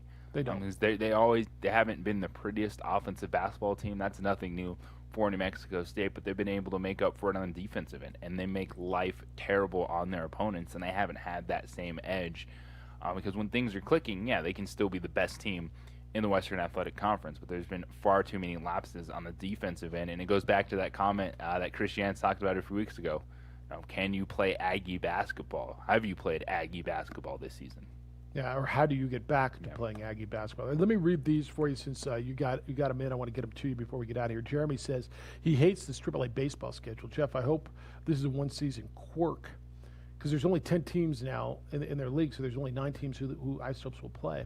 It reminds me of the New Mexico Slammer days when they would play the Richmond Rhythm a couple of times at historic Tingley Coliseum, then a couple times at their place. Then on the way back from Richmond, they'd stop and play St. Louis for 2 games, and then the Swarm would follow them back to Albuquerque for 2 more. Yeah, there weren't a lot of teams on the schedule, not a lot of different teams to see. And we'll see. I don't know if this is going to be a one-year deal or not. Bad Street says Lancer is the OD answer. Jeff, did Loopy just invite you and Bad Street over for fajitas? Just no peanut butter instead the fajitas. Maybe he did. John says best TV show moment, Albuquerque's El Dorado High School's Jim Everett going after a then curly-haired Jim Rome for calling him Chris Everett. Micah should pull up that audio for listeners. Yeah, that's an old school classic. John also said we can't do this today. We've done the cracker thing. We'll do this in July. Best cereal. He loved Captain Crunch, especially how it tore up your mouth while chewing. Captain Crunch tear up your mouth? It is one that's a little rough. Captain Crunch will get you. Yeah. Hey, before we get out of here, Mike, I don't know if he's available to jump on. I don't even know if we have time. A legend in our business and in our market is retiring today. It's his last time on the air. And any of you who've ever listened to News Radio KKOB and you hear, I'm Larry Moldenbrink. Today's Larry's last day at our cluster of stations, and we're going to miss him. JJ, Larry is incredibly funny and cool, but what a pro and what a voice. And I just wanted to wish Larry and his family and his wife there. And actually, it's good to see him. Larry, I was telling our listeners, we're losing a legend on the airwaves. Come on. Look, it's not just your voice and your professionalism, but you're incredibly funny and cool to be with. And today's your last day, and I know our audience listens to KKOB, and I just want to wish you and your family the best and wish you a great retirement. And congratulations on an unbelievably decorated and great career. We're going to miss you, and you're the best, man, and best to you and your family as you move forward. Well, first of all, Jeff, I appreciate those comments very much, but let me give you the bad news. I'm actually going to be here till next Tuesday. Sweet. 2 more days of Larry. I've extended my contract for an extra 2 days. What, you have to fill in for someone who's on vacation or something? Pretty much. Something along those lines. Yes, I don't want to get into it here. But, no, nor would I want you to. Just let me say that I've always appreciated the fact that I've used you quite often for a source on sports-related stories, usually surrounding the Lobos, and so I've always appreciated the fact that you're willing to talk to me. Well, I just I want to let our listeners know we're losing in our market. It is just a great resource and an incredible human being, and I'm a big fan of yours, Larry. And I'm gonna miss you, but I'm happy for you and your wife and all of the stuff that's coming up. And I hope we stay in touch. Well, thank you. I may not leave now after hearing those nice things. Well, there you go. I don't know if Jerry's going to be happy or sad that I talk you back into staying. Thank you guys very much. It's good to see you. Yeah, thanks. It's good to see you. Thanks for stopping in, Larry. Best to you, and good luck, and enjoy it. A lot, guys. See you. JJ, one of the best. I mean, honestly, of all the voices that I've ever associated.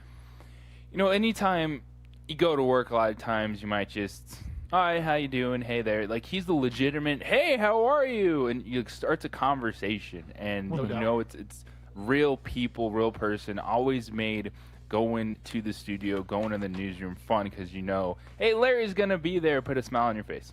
He's Larry Moldenbrink, just the way he says his name. And remember the guy, the weather guy, I'm Jorge Torres, right? I mean, he's some guys who just sing their names. Alden, great work on the TV side. Enjoy the weekend. Micah, safe travels to you. We'll see you on Wednesday. JJ, great call today. Hopefully bring home a championship. Remember Lady Lobos basketball, 4:30 today. Have a day, y'all. Let's have some fun. Be good to each other, please. Be kind, loving, caring, and sharing. Have a great, safe weekend. We'll wrap with you on Monday.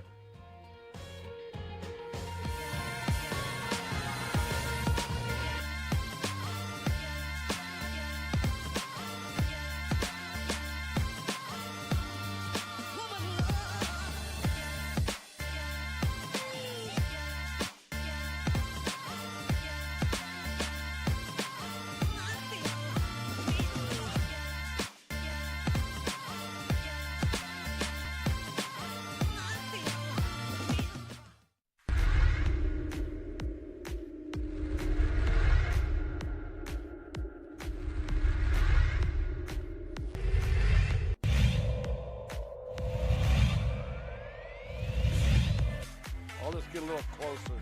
Oh, instead it's a gorgeous pass. Here's what he'll just shoot it. He's going to go all the way. And he's going to fire at the buzzer, and he hits.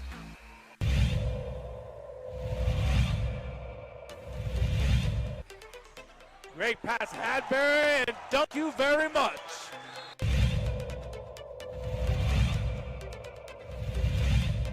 High in the district, inside, fly, Eagles!